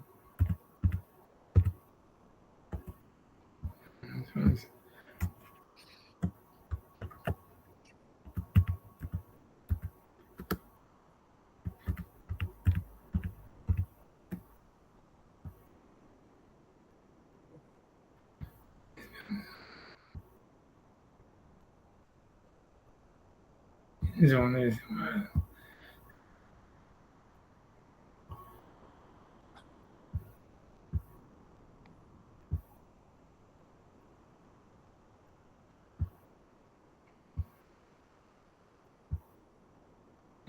oublié de tourner les pages parce que j'ai pas de. Je sais pas où ça commence. C'est un truc sur les books, c'est super ancien et c'est vraiment. Je suis tombé.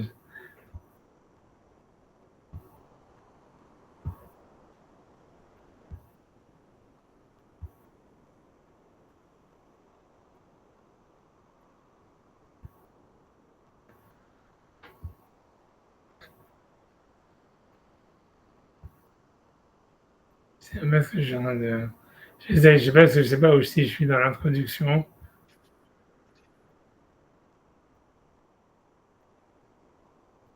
Je sais-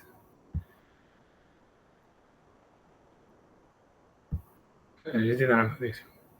Là, j'ai carrément une page à l'envers. Aïe, aïe, aïe, aïe, aïe, aïe, aïe. C'est la page qui reste, elle est carrément upside down. Je vais vous montrer, tu vois. Tu vois, ça veut dire, tu vois, ça veut dire, tu vois. Ah oui. Alors, c'est pas parce que quand je vais essayer, je vais prendre une note, je vais prendre un autre, je vais prendre un autre. 2 secondes, moi, je peux regarder c'est quel numéro de page, je même pas. Ok, ok. Donc 2 secondes, je vais essayer, je vais fermer ça et je vais 2 secondes, je reviens. 2 secondes, je vais essayer de trouver un autre. 2 secondes, 2 secondes.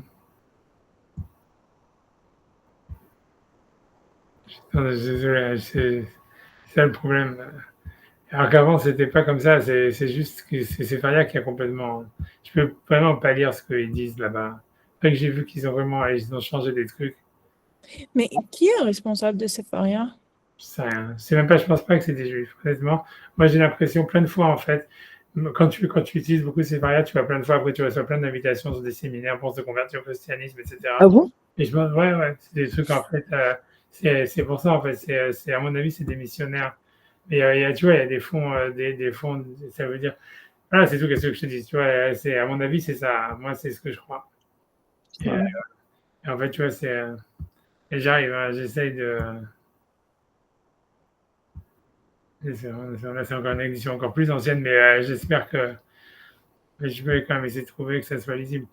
Ça devrait Ou marcher. sinon, on peut prendre la page à l'envers et la tourner. Ouais, je sais, Enfin, juste un print écran et si, on... si vous savez le faire, ok, donc voilà, C'est c'est ça. ce que j'ai trouvé. Maintenant, Ah, on a 2 secondes. Maintenant, je ne sais pas si c'est lisible. 2 secondes, là, je dois faire share screen, j'arrive. J'y arrive.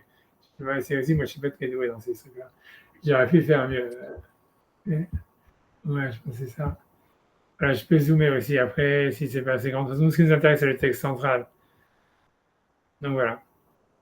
hmm. Ok, donc ça, c'est le début du guide des égarés. Donc, vous pouvez faire vraiment le chéria, nous. Ça veut dire que lui, pour lui, en fait, c'est vraiment sur cette histoire dans le guide des égarés. C'est quoi le tselem, c'est quoi le doute, puisque pour lui, c'est quand même important de comprendre qu'est-ce que ça veut dire que l'homme, il a l'image de Dieu, etc. Puisque voilà, surtout que Dieu, il n'a pas de corps, etc. Donc voilà. Donc c'est pour ça qu'il commence avec ça. Donc Père Christian dit Kvar Chashvu bene Adam, ki tselem bilshon haïvri yorel tmunat adavar vetoaro. Et donc il dit, ils ont déjà pensé, ça veut dire les gens, ils ont pensé que le tselem, que le mot tselem en hébreu, il y aurait al-tmunat adavar, donc comme il veut dire Nachmanide, plus ou moins, enfin on ne sait pas exactement ce que Nachmanide il a voulu dire avec cet exemple très obscur, mais ça veut dire que ça voudrait en fait dire, ça parle de l'image de la chose, Vetoharo et son aspect. Veivi Ize al-Akshama Gmura. Et donc ça amène, si on explique le verset comme ça, si on explique que c'est ça la traduction du mot tselem, donc ça amènerait à penser que Dieu, il est matériel, il a un corps matériel. L'Akshama Gmura, ça veut dire Gashmi, ça veut dire que voilà, il est matériel. Le Amro, puisque le verset dit Nase Adam Betsalmenu Kidmutenu. Puisque le verset dit faisons un homme à notre image ou à notre ressemblance. Et donc, si vraiment Tselem, ça veut dire l'aspect, donc ça voudrait dire en fait que Hachem, il est comme nous, voilà, il a la même expression du visage, un truc comme ça. C'est une sorte de Superman. Vechajvu chez Hachem al Surat Adam. J'imagine, chez Geshem al Surat Adam. Ou je sais pas, chez Hachem al Surat Adam. Ils ont pensé que l'homme, il est en fait à la forme humaine. Sonolomar Tmunato Vetoaro, ça veut dire dans son aspect, Tmuna, voilà, dans sa, je sais pas comment dire, Tmuna, dans sa forme et dans son image et dans Qu'est-ce son que c'est Mouna à l'époque? Parce que maintenant, c'est une photo, mais qu'est-ce que ça veut dire à l'époque? c'est presque la même chose, tu vois, ça veut dire, tu vois, ça veut dire, a priori, c'est sûr que c'est une image, tu vois, ça veut dire, C'est une image, ça aussi, l'espèce d'image. ouais, tu vois, ça veut dire, le mot, tu le retrouves dans la Torah, c'est Tmunat Hashem Yabit. Tu vois, ça veut dire, on peut le retrouver, mais ça veut dire, j'ai peur que moi, déjà, Non, c'était juste pour savoir parce que oui, c'est image. c'est image. Ok. Et donc à cause de ça, Agmora. Donc ça veut dire ça a obligé, donc ça a fait que tous les traducteurs, tous ceux qui traduisent comme ça, ou tous ceux qui ont pensé comme ça, donc ils ont dit que donc Dieu il avait un côté, il avait une matérialité en lui, où il était matériel.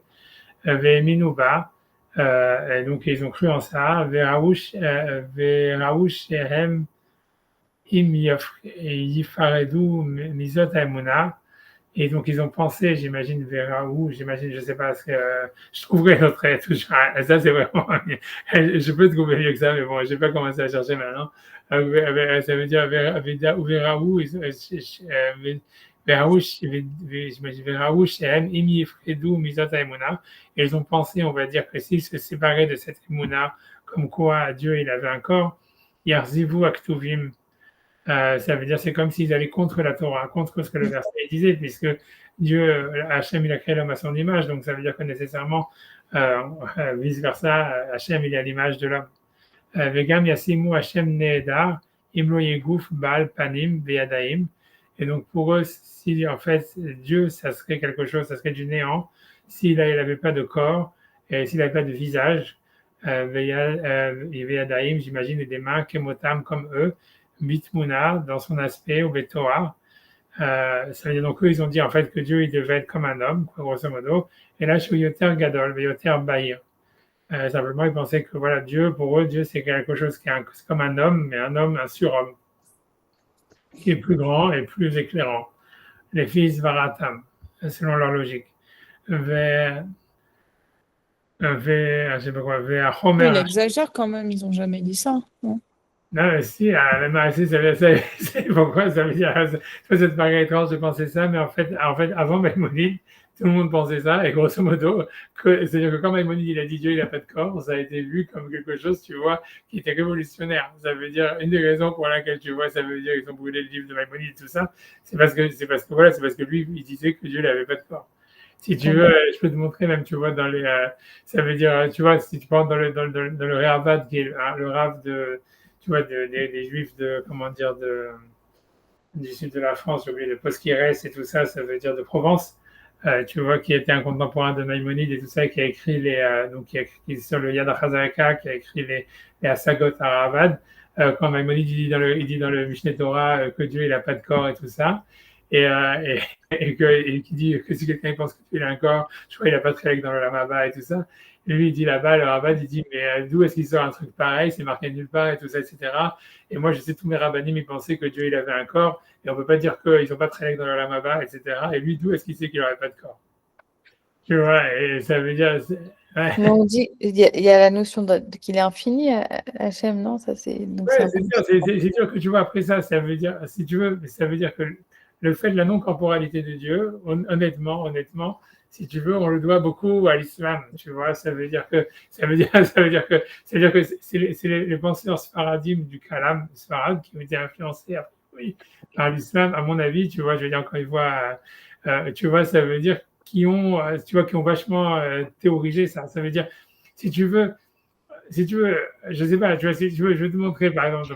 Moi, j'ai un peu l'impression que c'est un contresens. Est-ce qu'il y a des Gemara, est-ce qu'il y a des textes anciens, oublions le Moyen-Âge, est-ce qu'il y a des textes anciens qui parlent de corporalité dans le sens d'un corps qui ne soit pas une image, que ce ne soit pas une manière imagée, que ce ne soit pas une parabole? Le truc, c'est parce que tu vois, il faut dire, c'est ça le problème, c'est que quand même, tu vois, tout le début du guide des égarés, c'est de dire, voilà, il y a marqué, Hachem, il a des mains, Hachem, il a des pieds, il y a plein de versets comme ça partout dans le Tanakh. Et donc, Maïmonide, il va dire, oui, mais c'est des paraboles. Mais je ne te rends pas compte, pour l'époque, tu vois, ça veut dire. Mais il y a plein de paraboles dans la Gemara. Dans la Gemara, mais si c'est la Torah, tu vois, et ça veut dire, parce que tu vois, après ça, les gens, ils vont lui dire, oui, mais alors peut-être que faire Shabbat, c'est aussi une parabole. Et tu vois, et manger Kasher, peut-être aussi, c'est une parabole. À quel endroit il n'y a pas de pied, il y a juste le doigt de Dieu comme problème. Tu vois, parce que les premiers chapitres, c'est parce qu'il doit aller chapitre après chapitre, à chaque fois qu'il y a mentionné un membre d'Hachem. Donc le début du guide des égarés, c'est de dire qu'est-ce que ça veut dire. Parce que lui, il veut dire, ok, si on mentionne, parce qu'on parle des yeux d'Hachem, on parle, tu vois, Aîné, Hachem, Ba, Bereshit Hashana, Anaharit Hashana, on dit Vamdou, Raglav, tu vois, il y a plein de psukim qui parlent de ses pieds, ils sont là, ses mains, ils sont là. Donc en fait, Maïmonide, lui, veut dire que si c'est des psukim, ils sont des paraboles. Pourquoi est-ce qu'on nous parle des pieds d'Hachem, des mains d'Hachem, etc. Donc lui, le début du livre, tu vois, les premiers chapitres, tu vois, c'est d'expliquer en fait à chaque fois, de recenser à chaque fois on nous parle par exemple des yeux d'Hachem, qu'est-ce que ça veut vouloir dire? Et donc il va dire, et donc il dit après ça, lui, comment il réfléchit, il dit qu'est-ce que ça veut dire les yeux chez les hommes? Et donc il veut dire, et donc il rentre tu vois, un petit peu sur une sorte de, tu vois, de savoir, tu vois, les yeux, ça peut vouloir dire, tu vois, la source. C'est pour ça qu'il va beaucoup, c'est très renseignant en fait sur le corps humain plutôt que sur, tu vois, ça veut dire, il veut dire, qu'est-ce qu'on veut dire quand on attribue ça à Hachem? Quand on parle des pieds, c'est quoi les pieds pour un homme? C'est-à-dire, quel est le concept des pieds? Ça veut dire dans un langage, puisque même c'est facile de dire c'est une parabole, mais pourquoi on a choisi cette parabole? Pourquoi à un moment on nous parle des doigts d'Hachem? Pourquoi on nous parle de la main d'Hachem? Pourquoi on nous parle des yeux d'Hachem? Pourquoi est-ce qu'on nous parle des pieds d'Hachem? C'est-à-dire, pour lui, en fait, ça veut dire, à chaque fois, le mot, il est choisi pour exprimer quelque chose, tu vois. Donc, la question, elle est de savoir pourquoi, tu vois. Donc, mais lui, il va expliquer tout ça. Ça veut dire, lui, c'est dans le Guide des Égarés, le début du Guide des Égarés, c'est que ça. C'est expliquer c'est quoi les yeux d'Hachem, c'est quoi les yeux d'un homme, c'est quoi les mains d'un homme, c'est quoi les mains d'Hachem. Pourquoi est-ce qu'on peut appliquer, tu vois. C'est tout ça, le Guide des Égarés au début. Le problème, tu vois, ça veut dire que quand il dit ça, tu vois, tout le monde, ils ont sauté en l'air, tu vois, parce que pour eux, c'était quoi? Ça veut dire, tu vois, tu comprends? Non, je comprends, à son époque, ils étaient contre, mais ma question, c'est plus, est-ce qu'avant, on a Ouais. des textes antérieurs au Moyen-Âge où ils prenaient la corporalité telle qu'elle? Parce que moi, je pense que c'est un peu le contraire, c'est-à-dire cette histoire de corporalité de Dieu, c'est un peu un truc que l'Église les a influencés, mais je pense que c'est un... Je sais pas.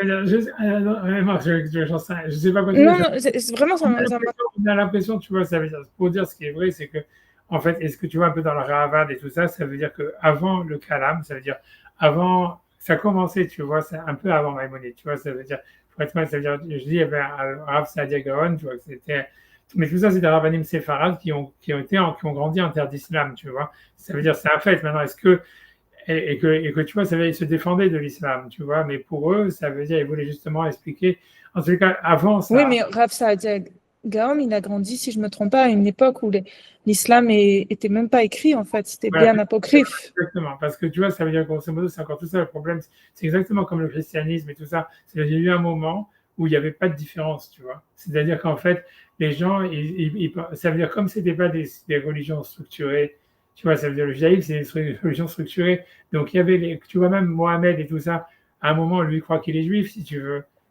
Non, ça, c'est pas vrai pour l'islam, par contre.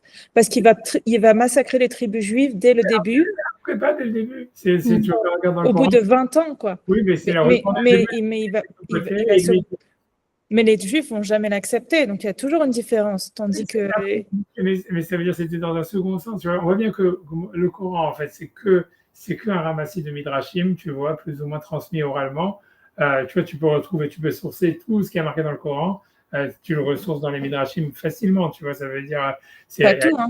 Ils ont tout plein de trucs qu'ils ont rajoutés sur la conquête. Sur le but principal, c'est d'établir un califat sur le monde et tout. D'accord, ok, ça veut dire, après, c'est restructuré, on va dire, tu vois, mais ça veut dire, les sources, tu vois, etc., c'est des midrashim et tout ça, et ça veut dire, c'est une tradition orale. Donc, ce que ça veut dire, d'où est-ce que Mohamed, il a connu ça, tu vois, ça veut dire, d'où est-ce que, c'est parce qu'en fait, si tu veux, ça veut dire, grosso modo, c'était la religion, si tu veux, voilà, c'était du judaïsme comme le christianisme à un moment, ça veut dire, c'est des sectes juives, tu vois, qui étaient plus... Non, ça, c'est pas vrai. Par contre, c'est la grande différence avec le christianisme. Je suis désolée, mais c'est pas vrai. Parce que la grande différence avec le christianisme, ça a commencé de sectes juives qui ont dévié, tandis que l'islam, c'était des gens indépendants. C'est pour ça qu'ils ont massacré les tribus juives. C'était des gens indépendants. Ils n'étaient pas juifs. Ils n'étaient pas juifs Ils n'ont jamais été. C'est la grande différence avec le christianisme. D'accord, ils n'étaient pas juifs, si tu veux, de race, mais ils étaient juifs de culture. C'est-à-dire, tu vois, ça veut dire grosso modo, c'est-à-dire qu'en fait, tu vois, c'est clair que ça veut dire que tout l'islam, c'est non, sûr. ils ont été influencés, mais ils n'étaient pas de culture non plus. Ils ne comprenaient pas grand-chose. Oui, en fait. Oui, mais ça veut dire parce que si tu veux, ils étaient loin, et donc si tu veux, c'était une culture qu'ils avaient entendue par lui dire, ça veut dire c'était comme lui, c'était des midrash plus ou moins déformés, ça veut dire c'est une tradition orale, mais grosso modo, et au début, si tu veux, comment dire, les alliés qui ont permis à Mohamed, si tu veux, de prendre le pouvoir, etc., c'était les Juifs qui l'ont aidé. Ensuite, il s'est retourné contre eux, etc., parce que pour plein de raisons, mais je ne sais pas exactement qu'est-ce qui. Je n'ai pas envie de rentrer là-dedans, ça c'est vraiment des histoires, tu vois, je veux dire, peu importe. Mais ça veut dire à la base, c'est les Juifs qui l'ont aidé, Et il a sûrement été éduqué, en tous les cas, il était en contact avec des rabbinim ou peu importe quoi, qui ont donné, en fait, si tu veux, les idées principales du Coran. C'est évident, ça veut dire, il n'y a pas d'autre possibilité, ça veut dire, c'est sûr. Maintenant, le truc, c'est que, je sais pas pourquoi je dis ça, mais ça veut dire que grosso modo, tu vois, à l'époque de Rav Saadia Gaon, etc., ça veut dire, il n'y avait pas à l'époque, il n'y avait pas la radio, il n'y avait pas la télé, il n'y avait pas tout ça, il n'y avait pas Internet. Et donc, ça veut dire, en fait, les choses, elles n'étaient pas, si tu veux, c'était pas aussi structuré que ça, les religions. Ça veut dire, c'est-à-dire que le judaïsme, il était beaucoup plus ancien et il avait une structure malgré la destruction du Beth Amikdash, etc.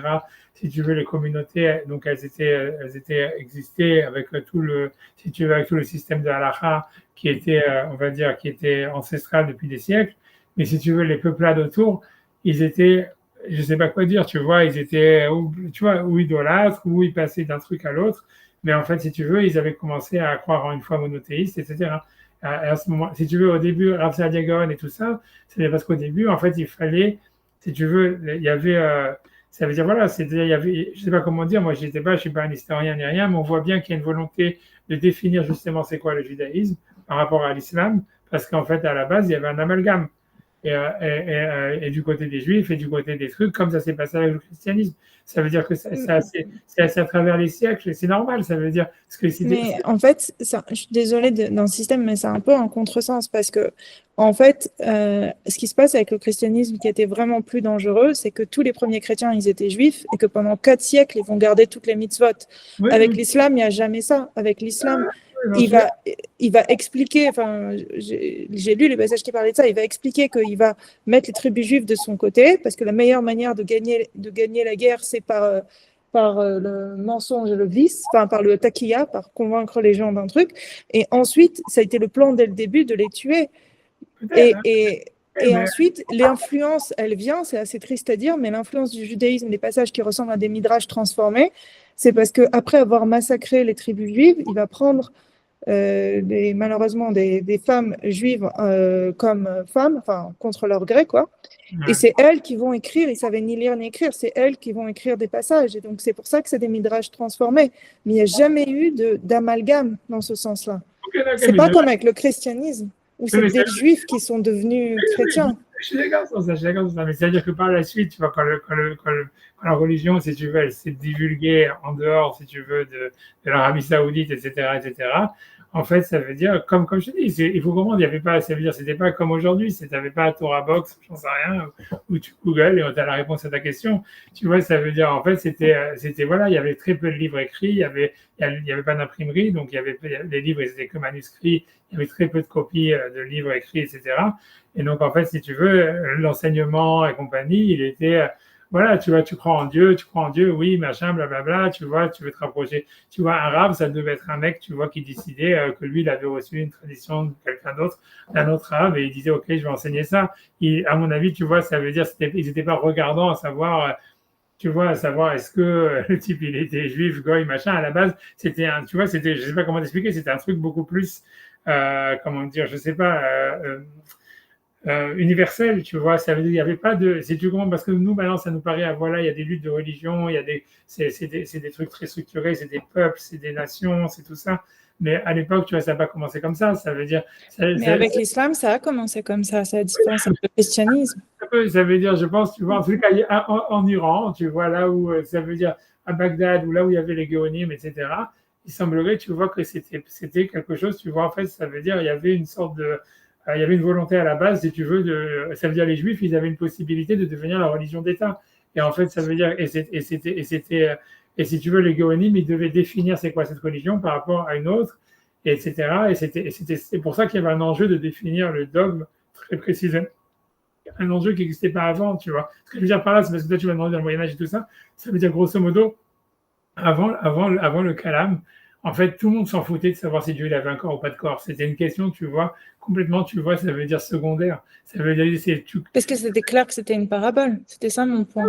je pense pas, c'est nécessairement, tu vois, c'est comme il dit le Rabbin, il dit, ça veut dire, c'est parce qu'en fait, tu vois, tu crois en Dieu, tu fais les mitzvot, tu fais au whatever, tu veux faire le bien, tu vois ce que je veux dire. Ça veut dire, il y avait pas, tu vois, ok, tu vois bien que même l'histoire de ne pas faire des images et tout ça, etc., ça a mis du temps, en fait, si tu veux, comment dire, à rentrer même dans le clan Israël avec la faute du veau d'or. Après ça, selon Maïmonide, tu veux dire que le temple, c'était déjà une concession au fait d'avoir un Dieu sans image, etc. Si on suit la vie de Maïmonide, et ça veut dire grosso modo, tu vois bien, ça veut dire qu'en fait, ça veut dire c'est pas du tout évident. Ça veut dire à la base, ça veut dire la croyance, tu vois, ça veut dire la croyance en un Dieu unique, ça veut dire la croyance en un Dieu unique, elle existait, tu vois, puisque c'était ça ce qui était important, de penser qu'en fait, tu vois, comme il y a un Dieu unique, donc ça veut dire, grosso modo, tout le monde a sa place sur Terre, et donc ça veut dire, grosso modo, il n'y a pas de mal absolu, c'est ça ce que ça veut dire, en fait, croire en un Dieu unique, et c'était ça la croyance, tu vois. Après, ceux qui voulaient, qui étaient d'accord sur cette croyance, voilà, ils faisaient partie de ce magma que tu peux appeler, tu vois, judaïsme, machin, blablabla. Chacun, il faisait à son niveau par rapport à ce qu'il connaissait de ça. Il devait y avoir des gens, qui avaient une connaissance, tu vois, de la halakha, d'autres moins, etc. Puisque, voilà, la plupart des gens, ils n'avaient pas accès, encore une fois, ni aux livres, ni à l'éducation, ni à rien du tout, etc. Et après, autour de ces pôles, si tu veux, culturels, tu vois que Israël, c'était clairement une nation qui avait un impact culturel énorme sur la région parce qu'ils avaient une histoire beaucoup plus ancienne et tu vois, une écriture formée et tout ça, et littérature, si tu veux, en tous les cas, un corpus de tout ce que tu veux, des rabbinim formés, malgré la destruction du temple, etc. Ils étaient la culture prédominante de toute la région, de loin, tu vois, ça veut dire au niveau religieux. Et après ça, mais ce que je veux dire, voilà, si tu veux, dans cet enseignement, c'était colporté de bouche à oreille d'une manière, tu vois, complètement non formelle. Et c'était pas structuré comme aujourd'hui, c'est ce que je veux dire.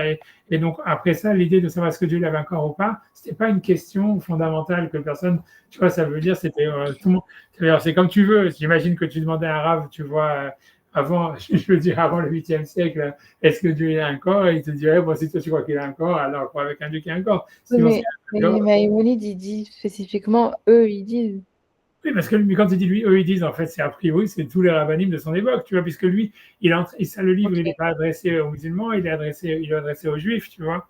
Et ça veut dire que lui, en fait, lui, quand il dit Dieu, il n'a pas de corps et tout ça, et les gens, tu vois, pour lui, c'est révolutionnaire, c'est un truc quoi, comment tu peux dire un truc pareil et tout ça, tu vois, parce que pour eux, ils ont dit, voilà, il est marqué, Dieu, il a dit, faisons un homme à notre image, des choses comme ça, tu vois, ça veut dire, faisons tout ça. Donc, et il y a les mains de Dieu, les pieds de Dieu et tout ça. Donc, pour lui, tu vois, quand lui dit ça, tu vois bien qu'il y a eu des auteurs qui l'avaient dit avant lui, tu vois, timidement, si tu veux, quand tu vois comment c'est à Diagon, etc. Et c'était beaucoup dans un dialogue avec l'islam et le christianisme, etc. En fait, tu vois, pour l'époque, c'est quelque chose, tu vois, qui est, tu vois, complètement révolutionnaire, parce que donc c'est d'où le début du livre, tu vois. Ça veut dire, ouais. Mais moi, ma connaissance, et je viens de vérifier si j'ai pas tort, mais en fait, il y a bien écrit que Rav Saadia Gaon, quand il veut éviter l'amalgame, c'est sa grande bataille de sa vie, c'était contre les Karaïtes. Parce que, et c'était contre les Karaïtes, c'était là où il parlait de l'amalgame. Et il disait que les gens se rapprochaient des Karaïtes à cause de l'avancée de l'islam. Et l'avancée de l'islam, comment ils faisaient leur avancée, c'était en massacrant les gens, quoi. C'est-à-dire comment ils ont converti tous les gens. Non, mais c'est vrai, c'est la conversion au fil de l'épée, ça s'appelle. Hein. Oui, je suis d'accord. Je sais pas, je connais pas l'histoire de l'islam. Pour moi, j'en sais rien. Mais l'idée, c'est comme tu dis, les Karaïtes, c'était un exemple de plein d'autres sectes, en fait, et de schismes et de machins qu'il y avait dans les religions, dans le judaïsme. Et tu vois, c'est-à-dire qu'en fait, c'était pas structuré. Le mot, c'est que c'était pas structuré. C'est normal que c'était pas structuré parce qu'il y avait, si tu veux, il y avait le Beth Amikdash, il avait été détruit. C'était un judaïsme en exil. Il y avait, tu vois, ça veut dire, donc il n'y avait pas l'imprimerie, il n'y avait pas les moyens de communication, il y avait tout ça. Donc en fait, si tu veux, il y avait des juifs un peu partout qui avaient été exilés un peu partout. Donc ça veut dire, en fait, voilà, ils avaient une influence sur les autres et compagnie. Et donc c'était un judaïsme, tu vois, déstructuré, si tu veux, j'en sais rien, je sais pas quoi dire. Et ça veut dire la différence entre le christianisme, les Esséniens. Il y a plein de sectes qui ont disparu depuis ces périodes-là, comme dit les Karaïtes, entre autres, et l'islam qui était aussi une variante. Tout ça, en fait, c'était des variantes, parce qu'en fait, si tu veux, le rave, ou ce que tu vas appeler ça, ce que tu veux, le prêtre, le rave, ou je sais pas quoi, ou celui qui décidait d'enseigner et qui avait une influence sur les autres, c'est sûr que tu vois, il avait là une grande liberté par rapport au discours qu'il donnait, puisqu'en fait, il n'y avait pas de quoi. Tu vois pourquoi? Moi, je vous dis à chaque fois, on regarde les sources, on lit la Torah, voilà, on a tous les livres devant nous, tu vois, même si c'est des livres imprimés très mal, etc. Mais ce que je veux dire, ça veut dire voilà, vous pouvez toujours me demander c'est quoi les sources, etc. Donc moi, en fait, je fais que de la traduction, grosso modo. J'essaye d'être le plus impartial possible par rapport à la tradition que je dois transmettre. Mais imagine si tu n'as pas de livre, tu n'as rien, etc. Donc, le rave qui veut essayer d'amener la Emouna ou des choses comme ça, par rapport à, tu vois, à une foi qui doit structurer une société, etc., en fait, il invente, quoi, grosso modo. Il va au feeling, tu vois ce que je veux dire. Est-ce qu'il y a des choses qui sont avant le Moyen-Âge que nous, on a aujourd'hui qui parlent de la corporalité d'Hachem? Oui, c'est ça la question. Ouais, ça veut dire, tu vois, après ça, tu vois, tu vois, je veux vous dire, tu vois, ça veut dire, je ne veux pas vous montrer plus que ça, mais c'est-à-dire, je vais simplement vous montrer, tu vois, ça veut dire, parce que ça, c'est facile à trouver, enfin, j'espère, tu vois, je vais, 2 secondes, 2 secondes,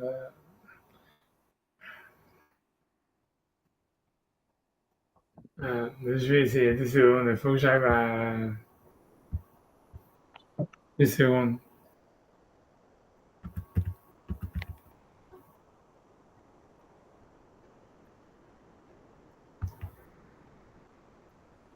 Ben, non, je vais essayer, je vais simplement, tu sais quoi, je vais, 1 seconde. Je vais reprendre le bouquin, c'est plus facile que de chercher dans un moteur de recherche. 2 secondes. Parce que ça, je vais vous montrer ça. Après ça, voilà, honnêtement, on va. 2 secondes, écoute.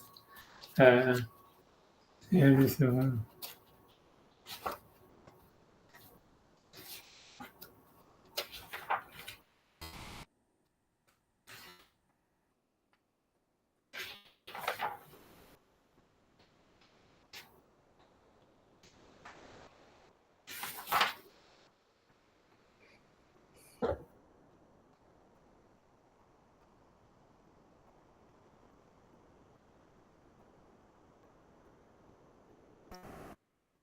Ah bah non, mais j'ai donc ça dans le Perek Aleph, dans le 2 secondes.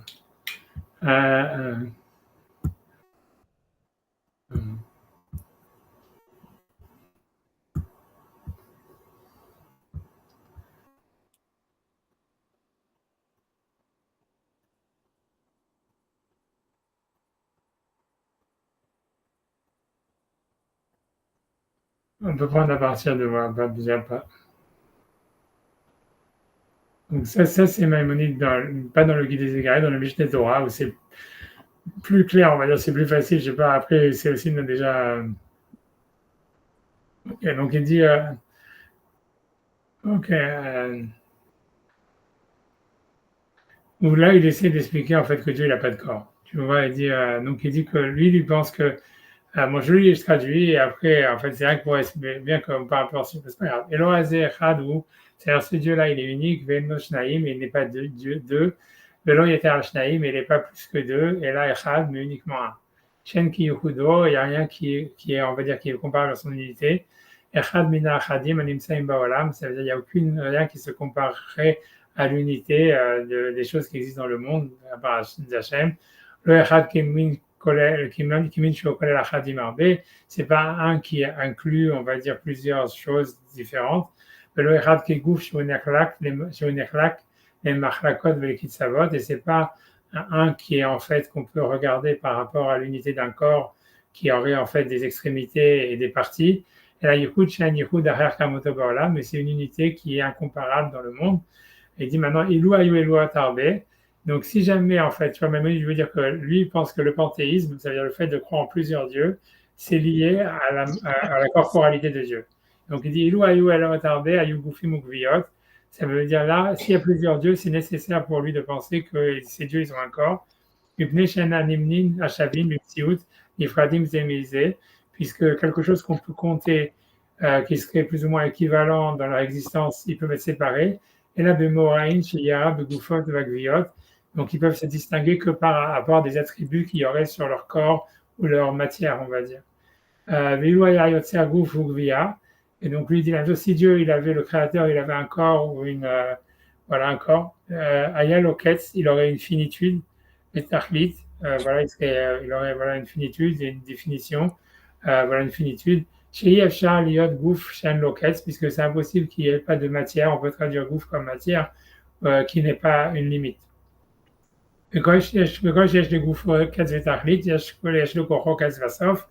Et donc tout ce qui est en fait, ça veut dire tout ce qui a en fait, qui a un corps, donc dans le corps il a une finitude, ça veut dire que son énergie aussi elle est finie.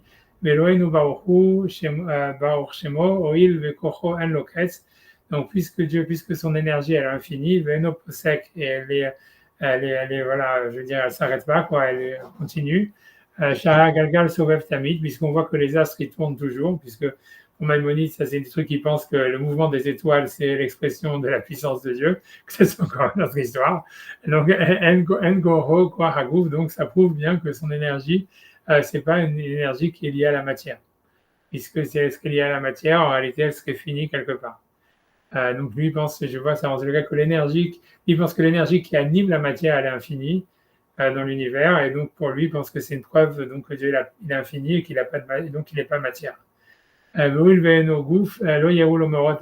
comme il n'a pas de corps, etc., donc il ne peut rien lui arriver des choses qui ont rapport avec le corps. Parce qu'il ne peut pas être séparé de quelque chose d'autre. Donc c'est pour ça qu'il est nécessairement un. Mais il y a d'avancer, et donc ça veut dire cette connaissance de cette chose-là, reconnaître cette chose-là que Dieu il est un et que comme du fait qu'il est un, il est infini, donc il est infini, il n'a pas de corps. C'est ça le verset de Hachem Elokeinu Hachem Echad, Hachem est notre divinité, Hachem il est Echad. Ok, après ça il continue, tu vois, blablabla. Il dit il dit Arem Meforach Batorah Banvim Shana Kadosh Baruch Hu Gufukvia. Ça veut dire, puisqu'il dit maintenant il veut apporter des preuves comme quoi pour lui il y a des preuves des versets comme quoi Dieu il n'a pas de corps. Donc il amène des versets qui Hachem Elokechem wa Elohim Bashamayim Malabalas Mitahat. Puisque le verset dit dans Yoshua qu'Hachem il est le Dieu dans le ciel et dans la terre, donc ça veut dire il est partout. Donc ça veut dire il est illimité. La gouf loyer bishne mekomot, ça veut dire le corps ne peut pas être dans deux endroits en même temps. Donc c'est-à-dire comme il est partout, ça veut dire donc il n'est pas de la matière. Benemar kiloreitem kol temuna, et on voit bien que Hachem il dit dans le mont Sinaï, vous n'avez pas vu de tmuna, ça veut dire d'image. Il y a un verset dans Ishaïa qui dit à quoi vous pouvez me faire ressembler. Donc tout ça c'est opposé au pasuk Kidmutenu, etc. À quoi vous pouvez me faire ressembler et que je serai équivalent. Donc c'est Hachem qui dit ça, Ishaïa qui dit ça au niveau d'Hachem. Donc ça veut dire voilà, il y a rien de comparable dans l'univers à Hachem. Or si jamais il avait un corps, on pourrait le comparer quelque part à un autre corps, à une autre matière, quelque chose comme ça.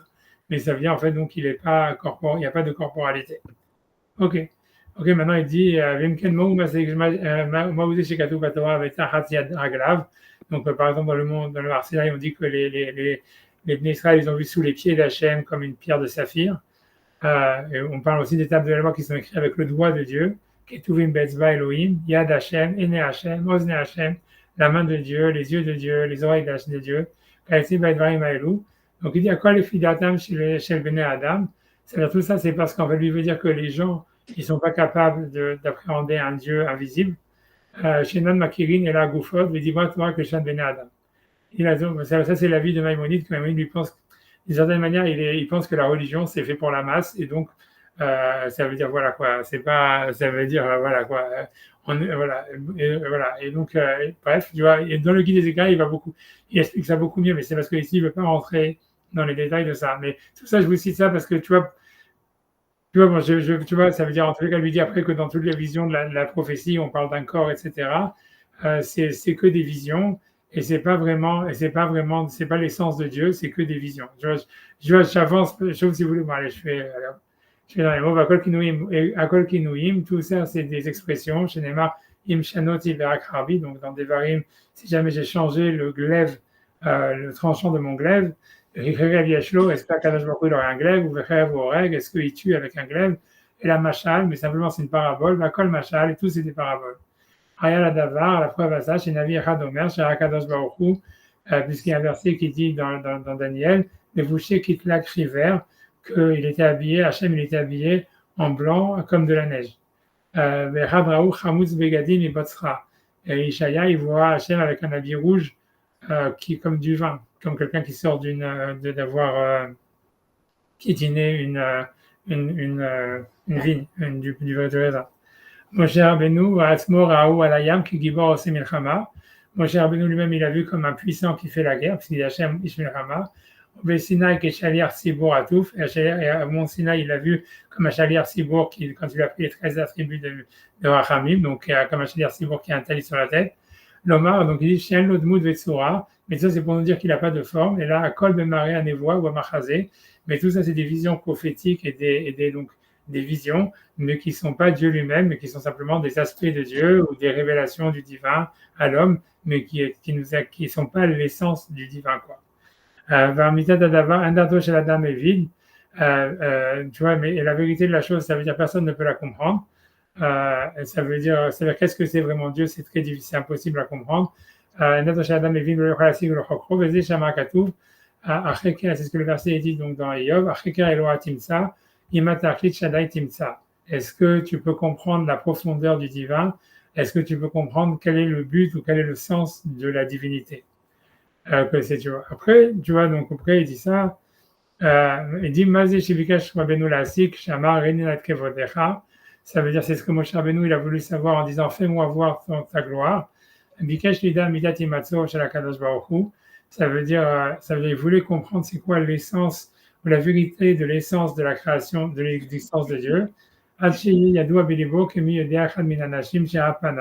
Comme qu'il puisse le voir comme quelqu'un qui verrait le visage d'un autre. Et qui voit, donc, et qui peut le reconnaître, qui voit sa forme dans son cœur. Qui le voit comme quelque chose de séparé de l'univers, comme étant quelque chose qui soit, voilà, séparé de l'essence même de l'univers. Et c'est ce que Moshe il a voulu voir donc comme une essence du divin qui serait séparée de celle de l'existence de l'univers. Qui puisse, on va dire, l'individualiser par rapport à l'existence de l'univers elle-même. Ça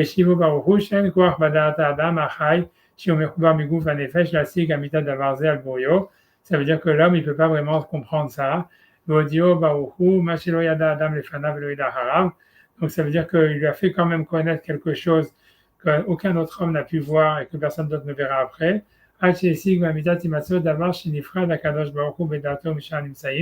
Jusqu'à ce qu'il a pu comprendre d'Hachem quelque chose qui le séparait en fait de l'univers. Ça veut dire il a vu la nuque, ça veut dire qu'il a vu un aspect, quelque chose, tu vois, en fait, qui permettrait d'individualiser Dieu plus de l'extérieur de l'existence de l'univers lui-même. Mais ici, Kol Gufo, Malbusho, Bedarto, Kisha Gufa Nashim, et il a compris, il a compris comme un habit, comme un corps des hommes. Ça veut dire, ça veut dire que c'est ce qu'il a dit, tu pourras voir ma nuque, mais pas mon visage. Ça veut dire, Moshe, il pouvait voir quelque chose qui ressemble en fait à quelque chose qui serait séparé, individualisable de l'existence même de l'univers. Mais peu importe ce que c'est. Mais pour moi, pourquoi je vous ai ramené ça? C'est pas parce que ça, c'est ok, c'est Stam, mais ça veut dire, c'est quand tu vas lire ici, ça c'est le Ravad. J'espère que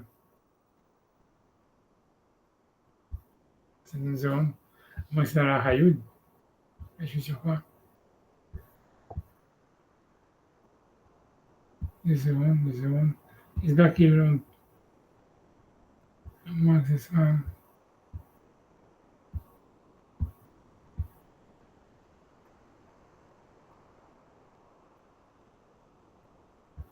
Est-ce que je peux le montrer? Des secondes avant que ça dans la Had d'avant.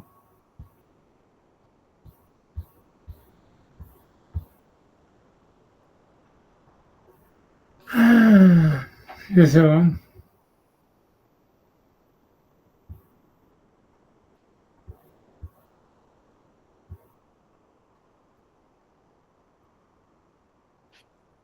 Ouais, des secondes.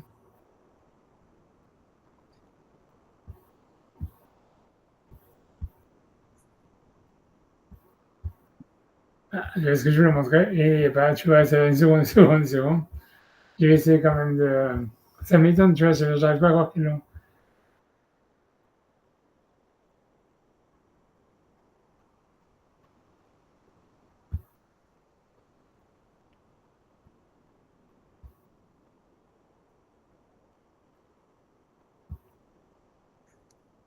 Je vais essayer de. C'est bizarre.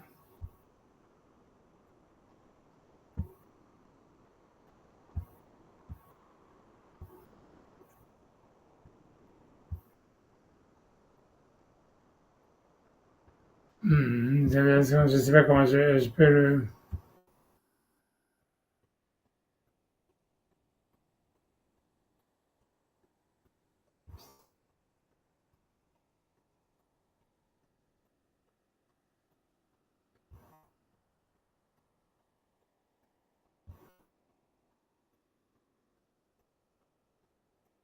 sais pas exactement qu'est-ce que c'est ces trucs.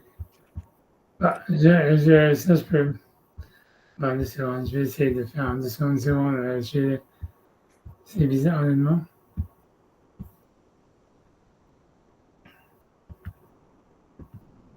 2 secondes. Parce que je voulais vous montrer la réaction.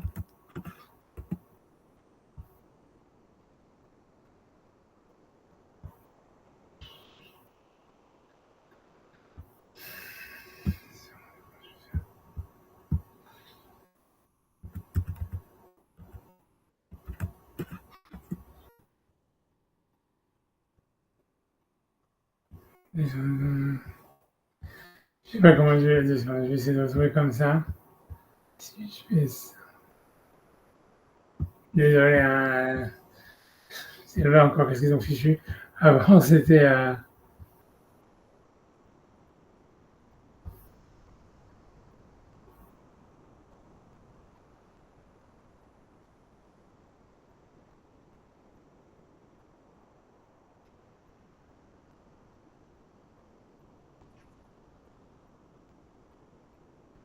Ils ont carrément enlevé. Ah, ok.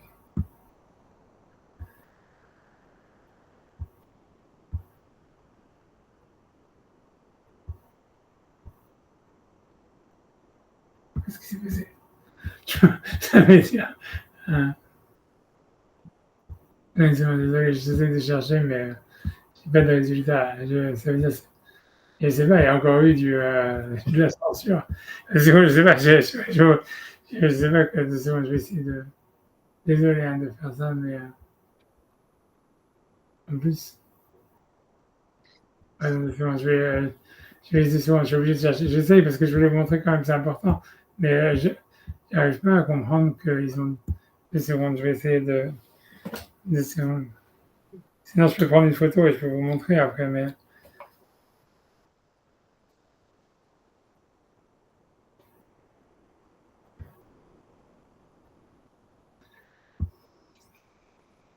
Deux secondes.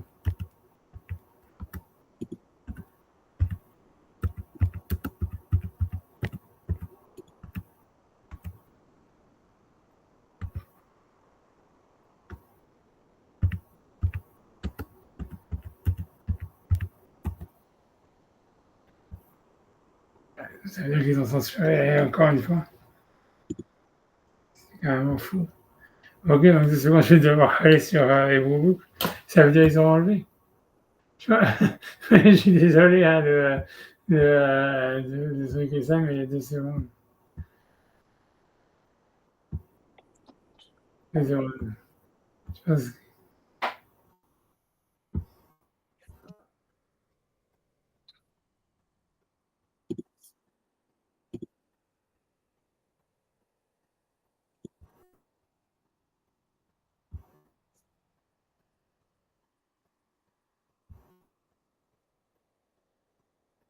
Bon.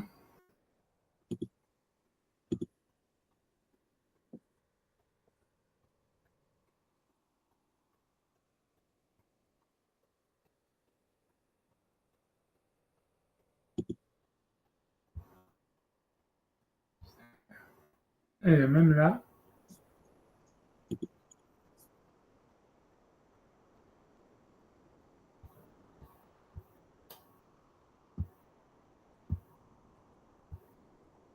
je n'arrive même pas à y voir. Bah, de toute façon, je sais pas, la seule chose qui me reste à faire, c'est de faire une photo et de vous envoyer la photo. Et de faire chasser sur la photo. 2 secondes, et sauf s'il y a du temps, je sais pas, en fait, il est tard, ouais, il est tard. Ouais, je suis désolé, je vous laisser tranquille, mais ça veut dire la prochaine fois, je vais faire la photo maintenant et je vais, et je vous enverrai parce que tu vois, voilà, un livre, voilà, c'est pour. Ça, c'est un contemporain, ça veut dire c'est 2 secondes. Je prends la photo, je la mets sur le WhatsApp et comme ça, pour la prochaine fois, moi, voilà, et voilà. Donc, je pense, j'espère que ça va être clair. Moi, je suis nul en photo, mais ouais, c'est clair si jamais on zoome un petit peu. Et D'après un article, il dit que son opposition, c'était à son époque, mais ça parle pas de avant. Ça dit un truc en hébreu qui parle de ça, parce qu'en anglais, ça m'a envoyé vers des trucs très bizarres.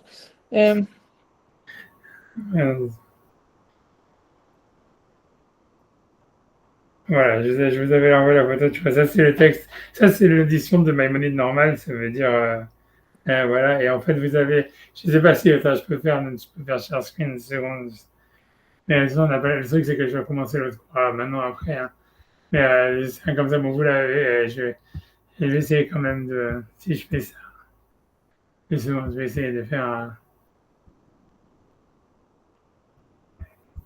je vais y arriver, donc,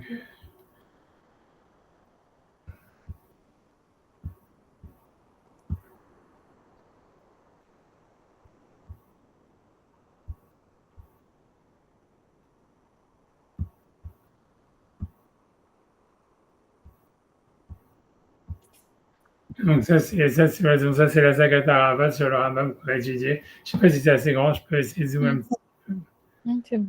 peu. Oui, moi, je fais vite la vérité, c'est super en retard par rapport à l'autre.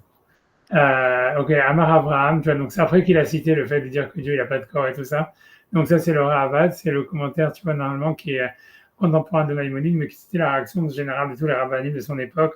C'était avec ceux avec qui il avait, le seul avec qui il avait vraiment un contact, vraiment, voilà. Dans tous les cas, il dit Amar Abraham, il s'appelait Abraham ben David, donc il commence toujours Aleph Aleph, c'est-à-dire Amar Abraham, Endati Meyushav Debarav.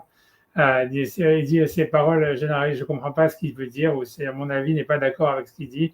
Bala, Ora, Larsinaï, Mirkuvodo, ou Barbaim. Donc, comment il peut dire que Moshe n'a pas vu Dieu, alors qu'on voit qu'il est resté pendant 40 jours et qu'il a vu son honneur, ou Barbaim Yom Shel Luchot Arishonim, Arishonot, et il a vu pendant les 40 jours de la première table de la loi, Machel Ora, Navi, ce qu'il n'avait pas vu un autre prophète.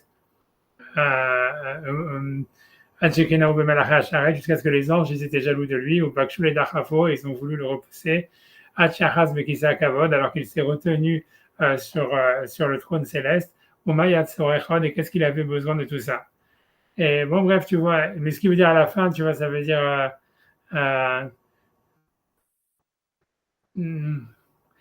même, tu vois, même je me rappelle donc en tout cas, même encore, c'est même pas encore ce que je voulais dire. Hein, non, c'est bon, quand même ça, tu vois, c'est pas la bonne chose que je voulais montrer. Ouais, mais bon, je vous laisse la prochaine fois. Je laisse la prochaine fois. Mais ça veut dire, on fera le rabbin sur ça. Mais je vous dis, le rabbin lui dit, à la fin, lui cite, il dit que tous ces rabbins, ils pensaient que Dieu il a fait un corps et qu'ils ne pensent pas du tout que ça soit quelque chose de penser que Dieu il a un corps, ça soit quelque chose qui soit contre la émouna de la Torah. On peut facilement penser qu'il y a un seul Dieu, mais qu'il a un corps. Et il ne voit pas pourquoi est-ce que le Rambam il fait de ça toute une histoire de penser que si quelqu'un il pense que Dieu il a un corps, il ne fait pas partie du judaïsme. Tu vois ça, et ça veut dire. Et voilà, ça veut dire, à l'époque du Moyen Âge, comme je dis, il y a beaucoup qui pensaient comme ça. Je veux dire, ça a été une révolution de penser ça. Oui, mais c'est bizarre qu'il n'y ait pas de source qui disent le contraire. Oui, mais c'est j'ai à chercher. Excusez-moi d'avoir perdu tellement de temps à chercher les trucs, mais les références, mais ça veut dire, je oublié d'air, je comprends voilà, vous savez ce que je veux dire. Après, là, vraiment, ça veut dire, j'ai vraiment, parce que je me dis c'est pour le compte après, je vais me faire massacrer, hein, donc je suis obligé de. Je vais chercher ce que je voulais, je trouverai. Je vais venir derrière, je chercherai. Je suis obligé de raccrocher, de laisser tomber.